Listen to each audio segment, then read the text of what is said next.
ಶ್ರೀಗುರುಭ್ಯೋ ನಮಃ. ಹರಿ ಓಂ. ಜನ್ಮಾದ್ಯಸ್ಯ ಯತೋನ್ಮಯಾದಿತರತಶ್ಚಾರ್ಥೇಷ್ವಭಿಜ್ಞಸ್ವರಾಟ್ ತೇನೇ ಬ್ರಹ್ಮಹೃದಾಯಾದಿಕವಯೇ ಮುಹ್ಯಂತಿ ಯಂ ಸೂರಯಃ. ತೇಜೋ ವಾರಿಮೃದಾಂ ಯಥಾ ವಿನಿಮಯೋ ಯತ್ರ ತ್ರಿಸರ್ಗೋ ಮೃಷಾ. ಧಾಮ್ನಾ ಸ್ವೇನ ಸದಾ ನಿರಸ್ತಕುಹಕಂ ಸತ್ಯಂ ಪರಂ ಧೀಮಹಿ. ಸೃಷ್ಟಿಸ್ಥಿತ್ಯಪ್ಯಯೇಹ ನಿಯತಿದೃಶಿತಮೋ ಬಂಧಮೋಕ್ಷಾಶ್ಚ ಯಸ್ಮಾತ್. ಅಸ್ಯ ಶ್ರೀ ಬ್ರಹ್ಮರುದ್ರಪ್ರಭೃತಿಸುರನರದ್ವೀಷಶತ್ರುವಾತ್ಮಕಸ್ಯ ವಿಷ್ಣೋರ್ವ್ಯಸ್ತಾಃ ಸಮಸ್ತಾಃ ಸಕಲಗುಣನಿಧಿಃ ಸರ್ವದೋಷವ್ಯಪೇತಃ ಪೂರ್ಣಾನಂದೋ ವ್ಯಯೋ ಯೋ ಗುರುರಪಿ ಪರಮಃ ಚಿಂತಯೇತಂ ಮಹಾಂತಂ. ನಾರಾಯಣಂ ನಮಸ್ಕೃತ್ಯ ನರಂ ಚೈವ ನರೋತ್ತಮಂ ದೇವೀಂ ಸರಸ್ವತೀಂ ವ್ಯಾಸಂ ತತೋ ಜಯಮುದೀರಯೇತ್. ಅಭ್ರಮಂ ಭಂಗರಹಿತಂ ಅಜಡಂ ವಿಮಲಂ ಸದಾ ಆನಂದತೀರ್ಥಮತುಳಂ ಭಜೆ ತಾಪತ್ರಯಾಪಹಂ. ಯಂ ಪ್ರವ್ರಜಂತಮನುಪೇತಮಪೇತಕೃತ್ಯಂ ದ್ವೈಪಾಯನೋ ವಿರಹಕಾತರಾಜುಹಾವ. ಪುತ್ರೇತಿ ತನ್ಮಯತಯಾ ತರವೋಪಿ ನೇದುಃ तं ಸರ್ವಭೂತಹೃದಯಂ ಮುನಿಮಾನತೋಸ್ಮಿ. ಮೂಕೋಪಿ ಯತ್ಪ್ರಸಾದೇನ ಮುಕುಂದಶಯನಾಯತೆ ರಾಜರಾಜಾಯತೆ ರಿಕ್ತೋ ರಾಘವೇಂದ್ರಂ ತಮಾಶ್ರಯೇ. ಆಪಾದಮೌಲಿಪರ್ಯಂತಂ ಗುರುಣಾಮಾಕೃತಿಂ ಸ್ಮರೇತ್. ತೇನ ವಿಘ್ನಾಃ ಪ್ರಣಶ್ಯಂತಿ ಸಿದ್ಧ್ಯಂತಿ ಚ ಮನೋರಥಾಃ. ಶ್ರೀ ಹರಿವಾಯು ಗುರುಗಳ ಚರಣಾರವಿಂದಗಳಲ್ಲಿ ಭಕ್ತಿಪೂರ್ವಕ ಪ್ರಣಾಮಗಳನ್ನು ಅರ್ಪಿಸಿ,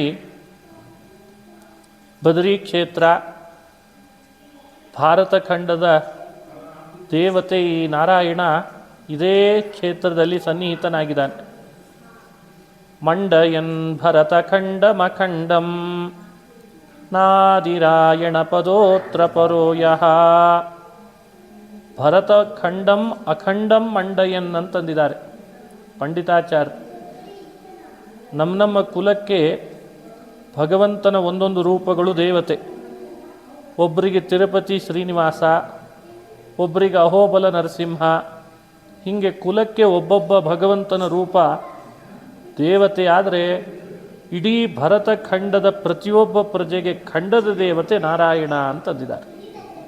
ಹಾಗಾಗಿ ಒಂದು ಬಾರಿಯಾದರೂ ಬದ್ರಿನಾರಾಯಣನನ್ನು ಖಂಡದ ದೇವತೆ ಆದ್ದರಿಂದ ದರ್ಶನ ಮಾಡಲೇಬೇಕು. ಅದಕ್ಕೆ ಭಗವತ್ಪಾದರು ಲೋಕಕ್ಕೆ ಶಿಕ್ಷಣ ಕೊಡಲಿಕ್ಕೋಸ್ಕರವೇ ತಾವು ಉಡುಪಿ ಪಾಜಕದಲ್ಲಿ ಅವತಾರ ಮಾಡಿದರು. ತಾವು ಅಲ್ಲೀದ ಕಾಲ್ನಡಿಗೆಯಲ್ಲಿ ಬಂದು ಬದ್ರಿನಾರಾಯಣನ ದರ್ಶನ ಮಾಡಿದರು. ಉದ್ದೇಶ ಸರ್ವತ್ರ ಭಗವಂತನನ್ನು ಕಾಣಬಹುದಲ್ವೇ? ದೇವರು ಎಲ್ಲೆಡೆ ಕಾಣ್ತಾ ಇದ್ದಾನೆ. ಎಲ್ಲೆಡೆ ಕಾಣುವಂಥ ಭಗವಂತನಿಗೆ ನಾರಾಯಣನ ರೂಪ ಬದರಿಯಲ್ಲಿದೆ, ಇಲ್ಲೇ ದರ್ಶನ ಮಾಡಬೇಕು ಅಂತ ಲೋಕ ಶಿಕ್ಷಣ ಮಾಡಬೇಕಾಗಿತ್ತು. ಯಾರೆಲ್ಲ ಭರತಖಂಡದ ಪ್ರಜೆಗಳಿದ್ದಾರೋ ಒಂದು ಬಾರಿಯಾದರೂ ಭಗವಂತನ ದರ್ಶನ ಮಾಡಲಿ, ಖಂಡದ ದೇವತೆಯ ದರ್ಶನ ಅಂತ ವಿಶೇಷವಾಗಿ ಶಿಕ್ಷಣ ಕೊಟ್ಟರು. ದರ್ಶನ ಮಾಡುವಾಗ ನಾರಾಯಣ ದೇವರ ಮಹಿಮೆ ಏನು, ಅವನಿಲ್ಲಿ ನೆಲೆಸಿ ಏನು ಮಾಡ್ತಿದ್ದಾನೆ, ಅದನ್ನೆಲ್ಲ ಅನುಸಂಧಾನ ಮಾಡಬೇಕು. ಇಲ್ಲಿ ಯಮಧರ್ಮರಾಜನ ಪತ್ನಿ ಮೂರ್ತಿ ದೇವಿಯಲ್ಲಿ ಭಗವಂತ ಅವತಾರ ಮಾಡಿದ. ಮೂರ್ತಿ ಯಮಧರ್ಮರಾಜನ ಮಗನಾಗಿ ನರ ನಾರಾಯಣ ಅಂತ ಭಗವಂತನ ಅವತಾರ. ನರ ಶೇಷ, ನಾರಾಯಣ ವಿಷ್ಣುವಿನ ಅವತಾರ. ಹರಿ ಕೃಷ್ಣ ಅಂತ ಇನ್ನೆರಡು ಭಗವಂತನ ರೂಪಗಳು ಇದ್ದಾವೆ. ಯಮಧರ್ಮರಾಜನ ಮಕ್ಕಳಾಗಿ ಹುಟ್ಟಿತು. ಅದರಲ್ಲಿ ನಾರಾಯಣ ನಾನು ಲೋಕಕ್ಕೆಲ್ಲ ತಪಸ್ಸು ಹೇಗೆ ಮಾಡಬೇಕು ಅಂತ ಶಿಕ್ಷಣ ಕೊಡಬೇಕು, ಅದಕ್ಕೆ ನಾನು ಬಂದು ತಪಸ್ಸು ಮಾಡ್ತೇನೆ ಅಂತ ತಪಸ್ಸಿಗೆ ಕೂತ್ಕೊಂಡಂತೆ. ತಪಸ್ಸು ಅವನಿಗಾಗಿ ಅಲ್ಲ, ಇಂದ್ರಿಯಗಳನ್ನು ನಿಗ್ರಹಿಸಿಕೊಳ್ಬೇಕು, ಅದನ್ನು ಗೆಲ್ಲಬೇಕು, ವಿಷಯಗಳ ವ್ಯಾಮೋಹವನ್ನು ಬಿಡಬೇಕು, ನನ್ನಲ್ಲೇ ಮನಸ್ಸನ್ನು ಇಡಬೇಕು. ಇದೆಲ್ಲ ಶಿಕ್ಷಣ ಕೊಡಬೇಕಾಗಿತ್ತು ತನ್ನ ಮಕ್ಕಳಿಗೆ. ಅದಕ್ಕೆ ಹೇಳ್ತಾರೆ ಅತಿ ದುರ್ಜಯೇಂದ್ರಿಯ ಜಯಾದಿರೂಪಿಣ. ತಪಸಾ ವಸಂತಮಿವ ಸಂತತಂ ವನೇ. ಅತಿ ದುರ್ಜಯೇಂದ್ರಿಯ ಜಯಾದಿರೂಪಿಣ. ಇಂದ್ರಿಯಗಳನ್ನು ಗೆಲ್ಲೋದು ಬಹಳ ಕಠಿಣ, ಅವುಗಳನ್ನು ಗೆಲ್ಲಲೇಬೇಕು. ಆ ಉದ್ದೇಶದಿಂದ ಭಗವಂತ ನಾರಾಯಣ ಲೋಕಕ್ಕೆಲ್ಲ ಶಿಕ್ಷಣ ಕೊಡಬೇಕಿತ್ತು. ಅದಕ್ಕೆ ಇಲ್ಲಿ ಬಂದು ತಪಸ್ಸಿ ಕೂತನಂತೆ ಈ ಪರ್ವತದಲ್ಲಿ. ತಪಸ್ಸಿ ಕೂತಾಗ ಇದು ಹಿಮಾಲಯ ಆದ್ದರಿಂದ ಹಿಮಾಲಯದಲ್ಲಿ ಹಿಮ ಬೀಳ್ತಾ ಇರ್ತದೆ ಯಾವಾಗಲೂ. ಅದು ಹಿಮ ಬೀಳಲಿಕ್ಕೆ ಶುರು ಆಯಿತು. ತಪಸ್ಸಿ ಕೂತಂಥ ನಾರಾಯಣನ ಮೈ ಮೇಲೆಲ್ಲ ಬೀಳ್ತಾ ಇದೆ, ಮುಖದ ಮೇಲೆ ಬೀಳ್ತಾ ಇದೆ, ದೇಹದ ಮೇಲೆಲ್ಲ ಬೀಳ್ತಾ ಇದೆ. ಇಂಥ ಘೋರ ತಪಸ್ಸಿ ಕೂತಿದ್ದಾನೆ ನಾರಾಯಣ ಲೋಕ ಶಿಕ್ಷಣಕ್ಕೆ ಅಂತಾದಾಗ ಲಕ್ಷ್ಮೀದೇವಿ ಅವನ ಇಚ್ಛೆಗೆ ಅನುಗುಣವಾಗಿ ಅವಳು ಕೂಡ ವರ್ತಿಸೋದು.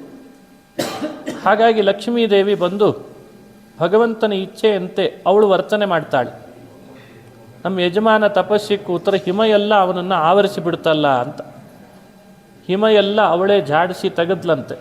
ತೆಗೆದು ತಪಸ್ಸಿ ಕೂತಾಗ ಮತ್ತೆ ಮತ್ತೆ ಹಿಮ ಬೀಳುವಂತಾಗ್ತಾ ಇದೆ. ಒಂದು ಕೆಲಸ ಮಾಡ್ತೇನೆ, ನಾರಾಯಣನ ಹಿಂಬದಿಯಲ್ಲಿ ಅವನ ಸೇವೆ ಮಾಡಬೇಕು, ಅವನ ತಪಸ್ಸಿಗೆ ವಿಘ್ನ ಬರದಂತೆ ಅಂತ ಒಂದು ಮರವಾಗಿ ಬೆಳೆದ್ಲಂತೆ. ಆ ಮರ ಎಷ್ಟು ದಟ್ಟವಾಗಿ ಬೆಳೀತು ಅಂದರೆ ನಾರಾಯಣನ ಮೇಲೆ ಹಿಮದ ಒಂದು ಹನಿಯೂ ಬೀಳಬಾರ್ದು, ಸುತ್ತಲೂ ಬೀಳಬೇಕು, ನಾರಾಯಣನ ಮೇಲೆ ಬೀಳಬಾರ್ದು. ಅಷ್ಟು ಚೆನ್ನಾಗಿ ಗಟ್ಟಿಮುಟ್ಟಾಗಿ ದಟ್ಟವಾಗಿ ಬೆಳೆದ್ಲಂತೆ. ಆ ಮರವಾಗಿ ಬೆಳೆದ್ಲಲ್ಲ, ಆ ಮರದ ಹೆಸರು ಬದರಿ ಅಂತ ಇತ್ತಂತೆ. ಬೇರೆ ಬೇರೆ ಮರವಾಗಿ ಬೆಳಿಲಿಕ್ಕೆ ಬರ್ತಿತ್ತು, ಆದರೆ ಅದೇ ಮರವಾಗಿ ಬೆಳೆದ್ಲು. ಪ್ರಕೃತಿ ನಿಯಾಮಕಳಾದ ಅಜಾ ಅಂತ ಕರೆಸ್ಕೊಳ್ಳುವ ಉಪನಿಷತ್ತಿನಲ್ಲಿ ಅಜಾಮೇಕಾಂ ಲೋಹಿತ ಶುಕ್ಲ ಕೃಷ್ಣಾಂ ಅಂತ ಅಜಾಂ ಪ್ರಕೃತಿಂ ವಿದ್ಯಾತ್ ಅಂತಾರೆ. ಪ್ರಕೃತಿ ಅಂತ ಕರೆಸ್ಕೊಂಡಂಥ ಮಹಾಲಕ್ಷ್ಮಿ ಈ ಸ್ಥಳದಲ್ಲಿ ನಾರಾಯಣ ತಪಸ್ಸಿ ಕುಳಿತಾಗ ಅವಳು ಮರವಾಗಿ ಬೆಳೆದು ನಾರಾಯಣನ ಮೇಲೆ ಒಂದು ಸ್ವಲ್ಪವೂ ಹಿಮ ಬೀಳದಂತೆ ಅವನ ತಪಸ್ಸನ್ನು ಮುಂದುವರಿಯೋ ಹಾಗೆ ಮಾಡಿಬಿಟ್ಲಂತ.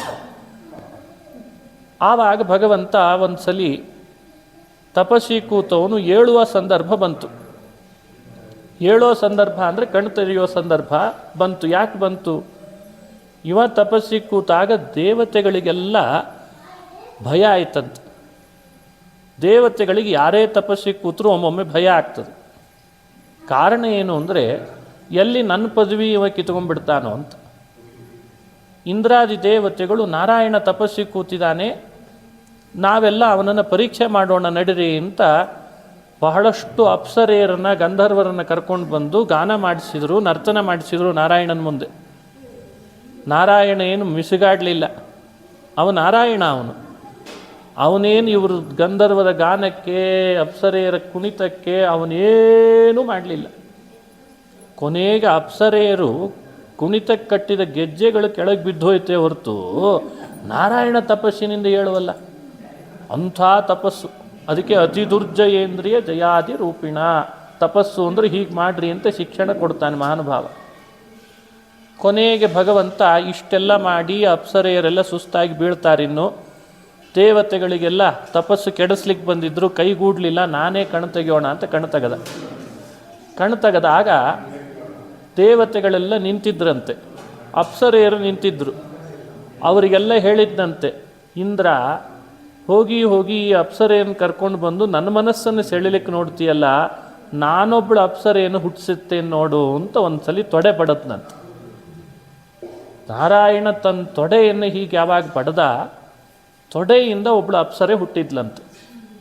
ಅವಳ ಹೆಸರು ಊರ್ವಶಿ ಅಂತ. ಸಂಸ್ಕೃತದಲ್ಲಿ ಊರು ಅಂದರೆ ತೊಡೆ ಅಂತ ಅರ್ಥ. ನಾರಾಯಣನ ತೊಡೆಯಿಂದ ಅವಳು ಹುಟ್ಟಿದ್ಲು. ಅವಳನ್ನು ನೋಡಿ ಇಂದ್ರ ಮೋಹಿತನಾಗಿಬಿಟ್ಟ. ದೇವರಂದ, ನೀನು ಕರ್ಕೊಂಡು ಬಂದ ಅಪ್ಸರೆಯರನ್ನು ನೋಡು, ಇವಳು ಹೇಗಿದ್ದಾಳು ನೋಡು ಅಂತಂದ. ಕೊನೆಗೆ ಅವಳನ್ನು ಇಂದ್ರನ ಜೊತೆಗೇನೆ ಅಪ್ಸರೆಯರ ಲೋಕಕ್ಕೆ ಕಳಿಸ್ತಾನೆ. ಹೀಗೆ ಅಪ್ಸರೆಯರಲ್ಲಿ ಅತಿ ಶ್ರೇಷ್ಠಳಾದ ಊರ್ವಶಿಯನ್ನು ಹುಟ್ಟಿಸಿದ್ದು ನಾರಾಯಣ ಅನ್ನೋದು ಇಲ್ಲಿಯ ಕಥೆನೇ. ಹಾಗಾಗಿ ಇಲ್ಲೊಂದು ಊರ್ವಶಿ ದೇವಸ್ಥಾನ ಅಂತ ಒಂದಿದೆ.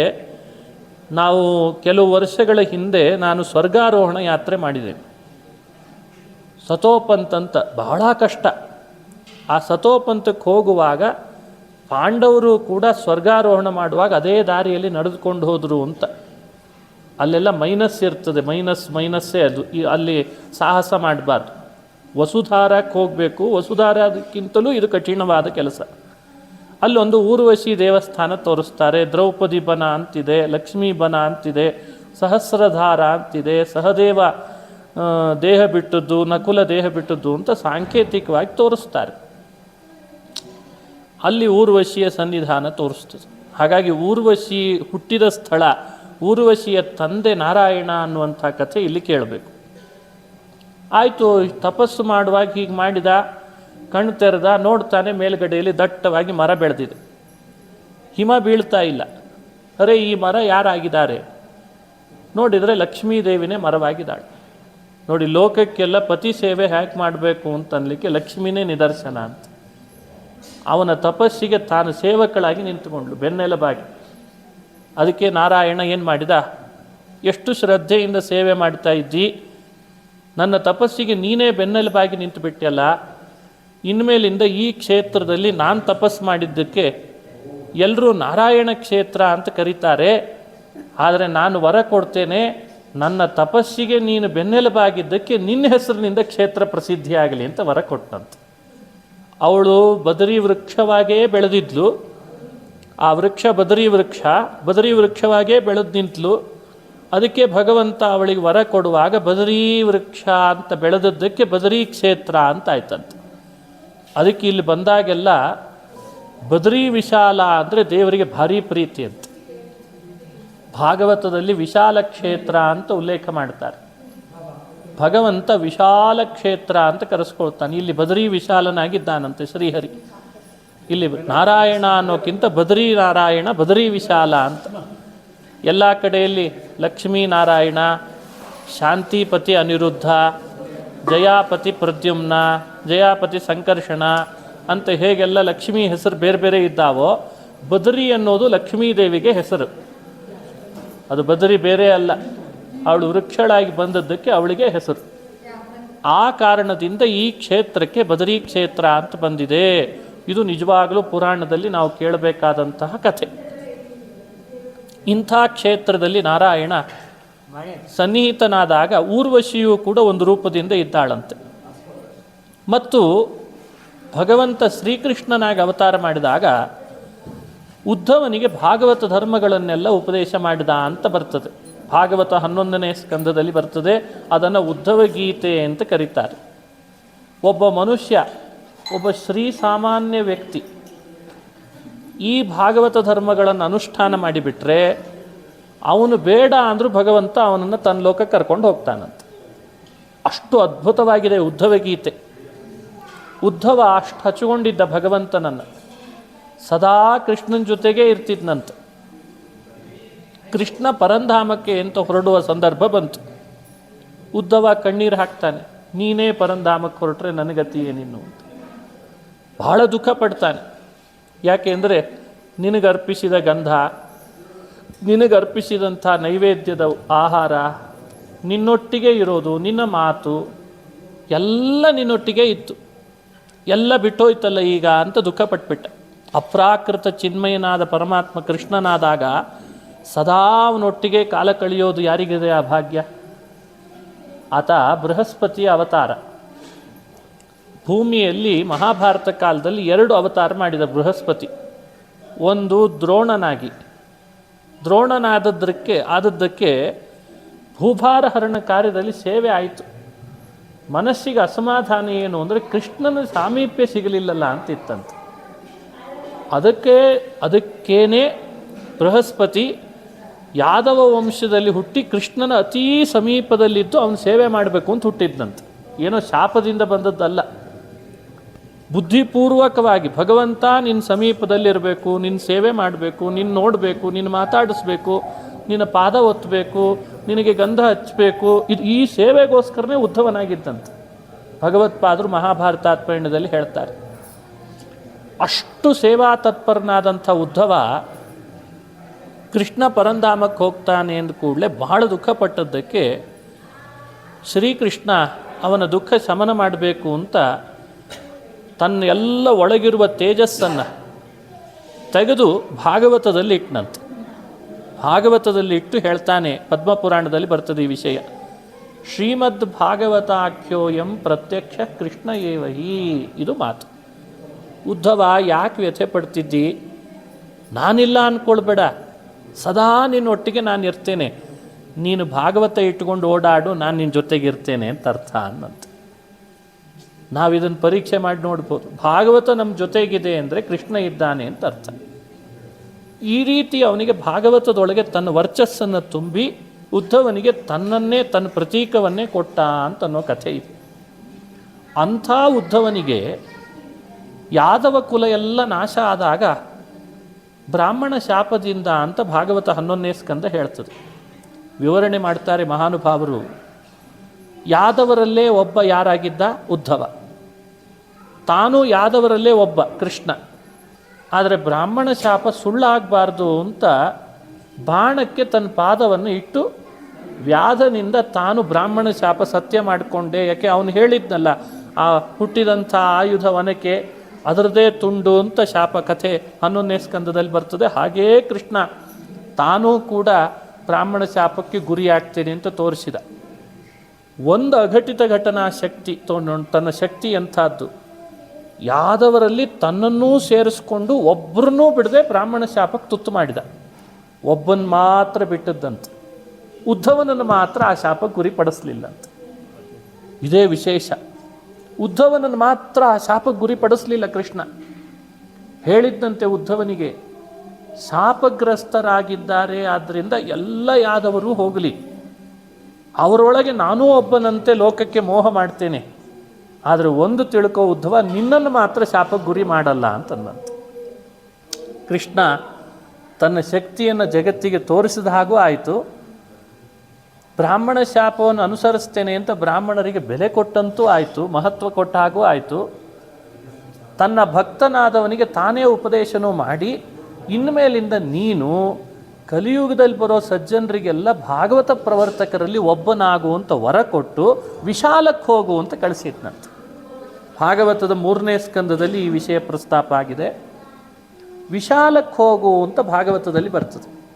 ವಿಶಾಲ ಅಂದರೆ ಬೇರೆ ಯಾವ ಕ್ಷೇತ್ರ ಅಲ್ಲ, ಬದರಿ ವಿಶಾಲ ಅಂತ ಅರ್ಥ. ಹಾಗಾಗಿ ಇವತ್ತು ನಾವು ನಾರಾಯಣನ ದರ್ಶನಕ್ಕೆ ಹೋದರೆ ಆ ನಾರಾಯಣನ ಇಂತಿಷ್ಟು ಬದಿಗಳಲ್ಲಿ ಬಲ ಎಡ ಆ ಪರಿವಾರಗಳನ್ನೆಲ್ಲ ತೋರಿಸ್ತಾರೆ ನಿಧಾನಕ್ಕೆ. ನೀವು ಅದನ್ನು ಗಮನಿಸ್ಬೋದು. ಒಂದು ಕಡೆ ಉದ್ಧವ ಇದ್ದಾನೆ, ಇನ್ನೊಂದು ಕಡೆ ನಾರದ ಇದ್ದಾನೆ, ಮತ್ತೊಂದು ಕಡೆ ಕುಬೇರ ಇದ್ದಾನೆ, ಇನ್ನೊಂದು ಕಡೆಯಲ್ಲಿ ಊರ್ವಶಿ ಇದ್ದಾಳೆ, ಇನ್ನು ಬ್ರಹ್ಮದೇವರು ಇಂದ್ರಾದಿಗಳಲ್ಲಂತ ಸರಿನೇ ಸರಿ. ಇಲ್ಲಿ ಬಂದಾಗ ನೋಡಲೇಬೇಕಾದದ್ದು ಇವರೆಲ್ಲ ಅಂತ ಅವರು ವಿವರಣೆ ಕೊಡ್ತಾರೆ. ನಾರದರು ಯಾಕೆ ಬಂದರು? ನಾರದರು ಭಗವಂತನ ಆದೇಶದಂತೆ 2 ಲೋಕದ ಭಾಗವತ ಪ್ರವರ್ತಕರು ಅಂತ ಅವರ ಬಗ್ಗೆ ವಿವರಣೆ ಮಾಡ್ತಾರೆ. ದೇವಲೋಕದಲ್ಲಿ ಹಾಗೂ ಮನುಷ್ಯ ಲೋಕದಲ್ಲಿ ಭಾಗವತ ಪ್ರವರ್ತಕರು ನಾರದರಂತೆ. ಶುಕಾಚಾರ್ಯರಿಗೆ ಮನುಷ್ಯ ಲೋಕದಲ್ಲಿ ಭಾಗವತ ಪ್ರವರ್ತಕರನ್ನು ಮಾಡಿದ. ಅದಕ್ಕೆ ಶುಕಾಚಾರ್ಯರು ಪರೀಕ್ಷಿತನಿಗೆ ಭಾಗವತ ಹೇಳಿದರು. ಜೊತೆಗೆ ಸೂತ ಪುರಾಣಿಕರು ಕುಳಿತರು. ಸೂತರಿಂದ ನೈಮಿಷಾರಣ್ಯದೊಳಗೆ ಶೌನಕರಿಗೆಲ್ಲ ಭಾಗವತ ಪ್ರವೃತ್ತಿ ಆಯಿತು ಅಂತ ಶುಕಾಚಾರ್ಯರಿಗೆ ಆ ಕೆಲಸ ವಹಿಸಿದ್ನಂತೆ. ನಾರದರಿಗೆ ಭಾಗವತ ಧರ್ಮವನ್ನು ದೇವಲೋಕ ಮನುಷ್ಯಲೋಕ ಪ್ರವರ್ತಕರನ್ನು ಮಾಡಿದಾನಂತೆ. ಹಾಗಾಗಿ ನಾರದರು ವೇದವ್ಯಾಸ ರೂಪನಾದಾಗ ನಾರಾಯಣನ ಹತ್ರ ಬಂದು ಪರ್ಪಸ್ಲಿ ನೀನು ಭಾಗವತ ರಚನೆ ಮಾಡಿಕೊಡು ಅಂತ ಮಾಡಿಸಿಕೊಂಡು ಉಪದೇಶ ತಗೊಂಡ್ರಂತೆ. ಅಂಥ ಭಾಗವತ ಪ್ರವರ್ತಕರಾದ ನಾರದರು ಬದ್ರೀನಾರಾಯಣನ ಸನ್ನಿಧಿಯನ್ನು ಬಿಟ್ಟು ಹೋಗ್ಲಿಕ್ಕೆ ಒಲ್ರಂತೆ. ನಾನು ಯಾವಾಗಲೂ ಇಲ್ಲಿರ್ತೇನೆ ಅಂತಂತಾರಂತೆ. ಹಾಗಾಗಿ ಈ ಕ್ಷೇತ್ರಕ್ಕೆ ಬಂದಾಗ ನಾರದರನ್ನು ವಿಶೇಷ ಸ್ಮರಣೆ ಮಾಡಬೇಕು. ಸದಾ ತಮ್ಮ ಮಹತಿ ಎನ್ನೋ ಅವರ ವೀಣೆಯ ಹೆಸರು. ಆ ವೀಣೆಯನ್ನು ಸದಾ ತಮ್ಮ ಕೈಯಲ್ಲಿಟ್ಟುಕೊಂಡು ಇಲ್ಲಿ ನಾರಾಯಣನ ಸನ್ನಿಧಾನದಲ್ಲಿ ಇರ್ತಾರಂತೆ. ಬಹಳ ವಿಶೇಷ ಮಹಿಮೆ ಇದೆ ನಾರದರದ್ದು. ನಾರದರದ್ದಾಯಿತು, ಊರ್ವಶಿ ಆಯಿತು, ಅವರು ಪೂಜೆ ಮಾಡ್ತಾರೆ ಅನ್ನೋದು ಇತಿಹಾಸ. ಹಾಗಾಗಿ ಸದಾ ನಾರದರ ಸನ್ನಿಧಾನ ಇರ್ತದೆ ಅಂತ ವ್ಯವಸ್ಥೆ. ಕುಬೇರ ಯಾಕೆ ಬಂದ? ಕುಬೇರನ ಬಗ್ಗೆ ವಿವರಣೆ ಕೊಡ್ತಾ ಹೋದರೆ, ಈ ಸ್ವರ್ಗಾರೋಹಣ ಮಾಡುವಾಗ ನಮಗೆ ಒಂದು ಸ್ಥಾನ ಸಿಗ್ತದೆ. ಅದರ ಹೆಸರು ಅಲಕಾಪುರಿ ಅಂತ. ಪುರಾಣಗಳಲ್ಲಿ ಅಲಕಾಪುರಿ ಅನ್ನೋದು ಕುಬೇರನದ ಊರು ಅಂತಿದೆ. ಹೆಂಗೆ ಅಮರಾವತಿ ಅನ್ನೋದು ಇಂದ್ರನ ಪಟ್ಟಣವೋ, ಅಲಕಾಪುರಿ ಅನ್ನೋದು ಕುಬೇರನ ಪಟ್ಟಣ ಅಂತ. ಆತ ಈ ನಾರಾಯಣನ ಸೇವೆಗೋಸ್ಕರ ಅಲಕಾಪುರಿಯ ತನ್ನ ರಾಜಧಾನಿ, ಇಲ್ಲೆಲ್ಲ ಕುಬೇರನ ಸನ್ನಿಧಾನ ವಿಶೇಷ. ಅದಕ್ಕೆ ಆ ಭಾಗದ ಒಂದು ಭಾಗದಿಂದ ನದಿ ಹರಿದದ್ದಕ್ಕೆ ಅಲಕನಂದ ಅಂತ ಆಯ್ತಂತೆ. ಅದು ನಮಗೆ ಸತೋಪಂಥಕ್ಕೆ ಹೋಗುವಾಗ ಸಿಗ್ತದೆ, ಸ್ವರ್ಗಾರೋಹಣಕ್ಕೆ ಹೋಗುವಾಗ ಆ ಪಟ್ಟಣ ನಾವು ಅದಕ್ಕೆ ಹೋಗಿದ್ವಿ, ನಾವು ಅಲಕಾಪುರಿಗೆ ಹೋಗಿದ್ದೀವಿ. ಅಲ್ಲೇನು ಕಾಣಲ್ಲ, ಆದರೆ ಒಂದು ಮಾಹಿತಿಯ ಪ್ರಕಾರ ಎಲ್ಲ ಅಲ್ಲೇ ಇದೆ ಅಂತೆ, ಕೆಲವರಿಗೆ ಮಾತ್ರ ಕಾಣಿಸ್ತದಂತೆ ಕುಬೇರನ ಪಟ್ಟಣ. ಹೀಗಿಲ್ಲಿ ಸನ್ನಿಧಾನ. ಹೀಗೆ ಅಲಕಾಪುರಿಯಿಂದ ಬಂದ ಒಂದು ನದಿಯ ಭಾಗ ಅಲಕನಂದ ಅಂತ ಆಯ್ತಂತೆ. ಭಾಗವತದ ಪ್ರಕಾರ ಗಂಗೆಯ ಬಗ್ಗೆ ವಿವರಣೆ ಕೊಡುವಾಗ ಗಂಗೆ ಶಿವನ ಮುಡಿಯಿಂದ ಕೆಳಗೆ ಬೀಳುವಾಗಲೇ ಮೇರು ಪರ್ವತದ ತುದಿಯಲ್ಲಿ ಬೀಳುವಾಗ 4 ದಿಕ್ಕಿನ ಸಮುದ್ರಕ್ಕೆ ನಾನು ಹೋಗಿ ಸೇರ್ತೇನೆ ಅಂತಂದು, ಅದರಲ್ಲಿ ದಕ್ಷಿಣ ದಿಕ್ಕಿನ ಸಮುದ್ರಕ್ಕೆ ಸೇರುವ ಸಂದರ್ಭಕ್ಕೆ ಭಾರತಕ್ಕೆ ಬರುವ ಹಾಗೆ ಆಯ್ತಂತೆ. ಮೇರು ಪರ್ವತದಿಂದ ಅವಳು ಸೇರಿಕೊಂಡು ಬಂದು ಹೀಗೆ ಅಲಕನಂದ ಅಂತ ಪ್ರಸಿದ್ಧಿಗೆ ಬಂತು. ಭಾರತದ ಪೂರ್ವ ದಿಕ್ಕಿನಲ್ಲಿ ಹೋಗಿ ಗಂಗೆ ಸೇರ್ತಾಳೆ, ಮೇರು ಪರ್ವತದಿಂದ ಅದು ದಕ್ಷಿಣ ಅಂತ ಆಯ್ತು. ಹೀಗೆ ವ್ಯವಸ್ಥೆ ಅಂತ ಹೇಳ್ತಾರೆ.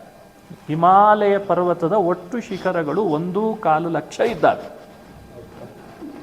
ಎಣಿಸಿರೋರು ಯಾರು ಅಂದರೆ ವಾದಿರಾಜರು. ವಾದಿರಾಜರು 1.25 ಲಕ್ಷ ಶಿಖರಗಳನ್ನು ಸದಾ ಹಂಸವಾಹನರಾಗಿ ಸಂಚಾರ ಮಾಡ್ತಿರ್ತಾರಂತೀವಿ. ಪ್ರಾಯ ಇದೇ ಹಿಮಾಲಯದಿಂದಲೇ ಸೋದೆಯಲ್ಲಿ ಇವತ್ತು ತ್ರಿವಿಕ್ರಮ ದೇವರ ದೇವಸ್ಥಾನ ಬಂತಂತೆ ಭೂತರಾಜರ ಮೂಲಕ. ಅವರು ರಥದ ಸಮೇತವಾಗಿ ತ್ರಿವಿಕ್ರಮ ದೇವಸ್ಥಾನವನ್ನು ತರಿಸಿದ್ರಂತೆ ಭೂತರಾಜರಿಂದ. ತರುವಾಗ ಯಾರೋ ಒಬ್ಬ ಅಸುರ ಅಡ್ಡಗಟ್ಟಿದ್ದಕ್ಕೆ ಭೂತರಾಜರಿಗೆ ರಥ ಚಕ್ರ ತಗೊಂಡೇ ಎಸೆದ್ರಂತ ಅವನ ಮೇಲೆ, ಅದಕ್ಕೆ 1 ಚಕ್ರ ಹೋಯ್ತಂತೆ. ಹಾಗಾಗಿ ಇದೇ ಸ್ಥಳದಿಂದ ಅಲ್ಲಿಗೆ ತರಿಸಿದ್ದಾರೆ. ರಾಜರು ಬಾರಿ ಬಾರಿ ಬದರಿ ಕ್ಷೇತ್ರ ಯಾತ್ರೆ ಮಾಡಿದ್ದಾರೆ ಅಂತದೆ. 3 ಬಾರಿ ಭೂಮಿಯನ್ನೇ ಪ್ರದಕ್ಷಿಣೆ ಅಂದರೆ ಭಾರತವನ್ನು ಸಂಚರಿಸಿದರು ಅಂತ ಪ್ರಸಿದ್ಧಿ. ಎಷ್ಟೋ ಬಾರಿ ಮಾಡಿರ್ತಾರೆ, ನಮಗಷ್ಟಂತೂ ಸಿಕ್ಕಿದೆ. 120 ವರ್ಷದಲ್ಲಿ ಅವರ ಸಂಚಾರ ಅದ್ಭುತ. ಅವರು ತಿಳಿಸುವಂತೆ 1.25 ಲಕ್ಷ ಶಿಖರಗಳಿದ್ದಾವಂತೆ. ನಿನ್ನೆ ನಾವು ಬರುವಾಗ ಜೋಸಿ ಮಠ ದಾಟಿದ ಮೇಲೆ ಪಾಂಡುಕೇಶ್ವರ ಅಂತ ಬಂತು. ಅದು ಪಾಂಡುಕಾಸರ್ ಅಂತ ನಿಜವಾದ ಅದರ ಹೆಸರು. ಅಲ್ಲೊಂದು ದೇವಸ್ಥಾನ ಇದೆ, ಅಲ್ಲಿ ನಾವು ಇಳ್ಕೊಂಡಿದ್ವಿ, ಅಲ್ಲಿ ಸ್ನಾನ ಮಾಡಿದ್ದೇವೆ. ಪಾಂಡುಕಾಸರ್ ಅಂದರೆ ಪಾಂಡುರಾಜ 6 ತಿಂಗಳವರೆಗೂ ಇಲ್ಲಿರ್ತಿದ್ದಂತೆ. ಹಿಮಪಾತ ಆಗ್ತದೆ ಅನ್ನೋ ಕಾರಣಕ್ಕೆ ಇಲ್ಲಿದ ಕೆಳದು ಅಲ್ಲಿ ವಾಸ ಮಾಡ್ತಿದ್ದಂತೆ. ಅದಕ್ಕೆ ಪಾಂಡುಕಾಸರ್ ಹೋಗಿ ಪಾಂಡುಕೇಶ್ವರ ಆಗಿಬಿಡ್ತಂತೆ. ಇವತ್ತಿಗೂ ದೇವಸ್ಥಾನ ಇದೆ. ಇದು ಮಾಹಿತಿಯನ್ನು ನಮಗೆ ಅನುಸಂಧಾನ ಮಾಡಿಸ್ತಾರೆ. ಹಾಗಾಗಿ ಪಾಂಡುರಾಜ ವಾಸ ಮಾಡಿಕೊಂಡು ತನ್ನ ಕೊನೆಯ ವಾನಪ್ರಸ್ಥಗಳನ್ನು ಕಳೆದ ಸ್ಥಳ ಅದು ಬದರಿ ಕ್ಷೇತ್ರ ಅಂತ ಭಗವತ್ಪಾದರು ತಾತ್ಪರ್ಯ ನಿರ್ಣಯದಲ್ಲಿ ಸ್ಪಷ್ಟವಾಗಿ ಇದನ್ನು ಉಲ್ಲೇಖ ಮಾಡ್ತಾರೆ. ಹಾಗಾಗಿಯೂ ಈ ಕ್ಷೇತ್ರ ಅತ್ಯಂತ ಪವಿತ್ರ. ಇದಕ್ಕಿಂತ ಮೇಲಿನ ಸದ್ಯತಿ ವಿಷಯ ವಿಚಾರ ಮಾಡೋದಾದರೆ, ಪಾಂಡವರೆಲ್ಲ ಹುಟ್ಟಿದ್ದು ಇದೇ ಸ್ಥಳದಲ್ಲಿ, ಇದೇ ಪರ್ವತದಲ್ಲೇನೆ. ಪಾಂಡವರು ಕುಂತಿದೇವಿಯ ಮೂಲಕ ಹುಟ್ಟಿ ಬಂದದ್ದು ಇದೇ ಪ್ರಾಂತದಲ್ಲಿ. ಪರ್ಟಿಕ್ಯುಲರ್ ಆಗಿ ಜನ್ಮಸ್ಥಾನ ತೋರಿಸ್ಲಿಕ್ಕೆ ಬರಲ್ಲ, ಆದರೆ ಪಾಂಡವರು ಉತ್ಪತ್ತಿ ಆದದ್ದಿಲ್ಲಿ. ಭಗವತ್ಪಾದರ ತಾತ್ಪರ್ಯದಿಂದ ಒಂದು ಮಾಹಿತಿ ಕೊಟ್ಟರು ವಾದರಾಜರು. ಕುಂತಿ ಭೀಮ ಹುಟ್ಟಿದಾಗ ತನ್ನ ತೊಡೆ ಮೇಲೆ ಮಲಗಿಸ್ಕೊಂಡದ್ದು ಇದೇ ಬೆಟ್ಟದಲ್ಲೇ ಅಂತೆ. ಒಂದು ಯಾವುದೋ ಹುಲಿನೋ ಸಿಂಹನೋ ಶಬ್ದ ಮಾಡ್ತು ಅಂತ ಅವಳ ಕೈ ಜಾರಿದ ಕೂಡಲೇ ಭೀಮ ಕೆಳಗೆ ಬಿದ್ದರೆ ಶತಶೃಂಗ ಅಂತ ಆದದ್ದು ಇದೇ ಹಿಮಾಲಯದ ಶಿಖರಗಳಂತ. ಅದರ ಹೆಸರು ಹಾಗೆ ಬರಲಿಕ್ಕೆ ಕಾರಣ ಏನು ಅಂದರೆ, ಭೀಮ ತನ್ನ ದೇಹದ ಸ್ಪರ್ಶ ಮಾಡಿದ್ರಿಂದಲೇ ಆ ಶಿಖರಗಳು 100 ಹೋಳಾಯಿತು, ಅದಕ್ಕೆ ಶತಶೃಂಗ ಅಂತ ಬರೀತಾರೆ ವಾದರಾಜರು. ನೋಡಿ, ಬೆಟ್ಟವನ್ನೇ ಪುಡಿ ಮಾಡಿಬಿಟ್ಟ. ಈ ಕಥೆ ಮಹಾಭಾರತದೊಳಗಿದೆ, ತಾತ್ಪರ್ಯದಲ್ಲಿದೆ, ಮಧ್ವವಿಜಯದಲ್ಲಿ ಅದನ್ನು ಪಂಡಿತಾಚಾರ್ಯರು ಕೂಡ ಉದಾಹರಿಸ್ತಾರೆ. ಬಿಭೇದ ಭೂಭೃದ್ವಪುರಂಗ ಸಂಗಾತ್ ಅಂತ ಉಲ್ಲೇಖ ಮಾಡ್ತಾರೆ. ಅಷ್ಟು ಅದ್ಭುತವಾದ ತಾಣ ಇದು. ಇಲ್ಲೇ ಸಿಂಹಲೀಲೆಗಳನ್ನು ನಡೆಸ್ತಿದ್ರಂತೆ, ಸಿಂಹದ ಜೊತೆಗೆ ಬೇಟೆ ಆಡ್ತಿದ್ರಂತೆ ಭೀಮಸೇನ ದೇವರು. ಆ ಸನ್ನಿಧಾನ ಇದು. ಹೀಗೆ ಭೀಮ, ಪಾಂಡವರು, ಪಾಂಡುರಾಜ ವಾಸ ಮಾಡಿಕೊಂಡಿದ್ದಂಥ ಸ್ಥಾನ ಇದು. ಅದನ್ನು ನಾವು ಅನುಸಂಧಾನ ಮಾಡಬೇಕು. ಇದೇ ಹಿಮಾಲಯದ ಪ್ರಾಂತದಲ್ಲಿ ವಿಶಾಲಕ್ಕೆ ನೀನು ಹೋಗು ಅಂತ ಯಾವಾಗ ಕೃಷ್ಣ ಉದ್ಧವನಿಗೆ ಕಳಿಸಿದ, ಅವನು ಬಂದು ಇಲ್ಲೇ ಇದ್ದುಬಿಟ್ನಂತೆ. ಮುಂದೆ ಎಲ್ಲೂ ನಮಗೆ ಉದ್ಧವ ಏನಾದ ಅಂತನ್ನೋ ಮಾಹಿತಿ ನಮಗೆ ಸಿಕ್ಕಿಲ್ಲ. ಹಿರಿಯರಿಗೆ ಆದ್ರಿಗಾದರೂ ಸಿಗಬಹುದೇನೋ. ಆದರೆ ಸದಾ ಒಂದು ರೂಪದಿಂದ ಭಾಗವತ ತಾನು ಮನನ ಮಾಡಿಕೊಂಡು ಇಲ್ಲಿದ್ದಾನೆ ಅಂತ ಇವತ್ತಿಗೂ ಕೂಡ ಪ್ರಸಿದ್ಧಿ. ಹಾಗಾಗಿ ಉದ್ಧವ ವಿಶೇಷವಾಗಿ ನಮಗಿಲ್ಲಿ ಸ್ಮರಣೀಯನಾಗ್ತಾನೆ. ಅವನನ್ನು ಅನುಸಂಧಾನ ಮಾಡಬೇಕು, ಉದ್ಧವನನ್ನು ಚಿಂತನೆ ಮಾಡಬೇಕು. ಇನ್ನು ಈ ಕ್ಷೇತ್ರಕ್ಕೆ ಬರುವಾಗ ನಾವು 6 ಪ್ರಯಾಗಗಳನ್ನು ದಾಟ್ಕೊಂಡು ಬಂದ್ವಿ. ಒಂದೊಂದು ಪ್ರಯಾಗಗಳಲ್ಲಿ ಒಂದೊಂದು ಅಲಕನಂದ, ಅದು ಪ್ರಧಾನ ನದಿ ಅಲಕಾಪುರಿಯಿಂದ ಬಂದಿದ್ದಾಳೆ. ಜೊತೆಯಲ್ಲಿ ಒಂದೊಂದು ನದಿ ಸೇರ್ಕೊಂಡು ಬಂತು. ಮೊದಲು ನಾವು ಬರಬೇಕಾದಾಗ ದೇವಪ್ರಯಾಗ ಬಂತು. ಸ್ನಾನ ಮಾಡಿದ್ವಿ, ನಮ್ಮ ಭಾಗ್ಯ ಜನ್ಮಾಂತರದ್ದು. ಅಲ್ಲಿ ಭಾಗೀರಥಿ ಅಲಕನಂದ ಅಂತ 2 ಸಂಗಮನ ಆಯಿತು. ಆಮೇಲೆ ರುದ್ರಪ್ರಯಾಗ ಅಂತ 2ನೇದ್ದು. ಅಲಕನಂದಕ್ಕೆ ಮಂದಾಕಿನಿ ಅನ್ನೋ ಭಾಗ ಸೇರ್ಕೊಂಡ್ತಂತೆ. ಗಂಗೆದೇ ವಿಧವಾದ ರೂಪಗಳು.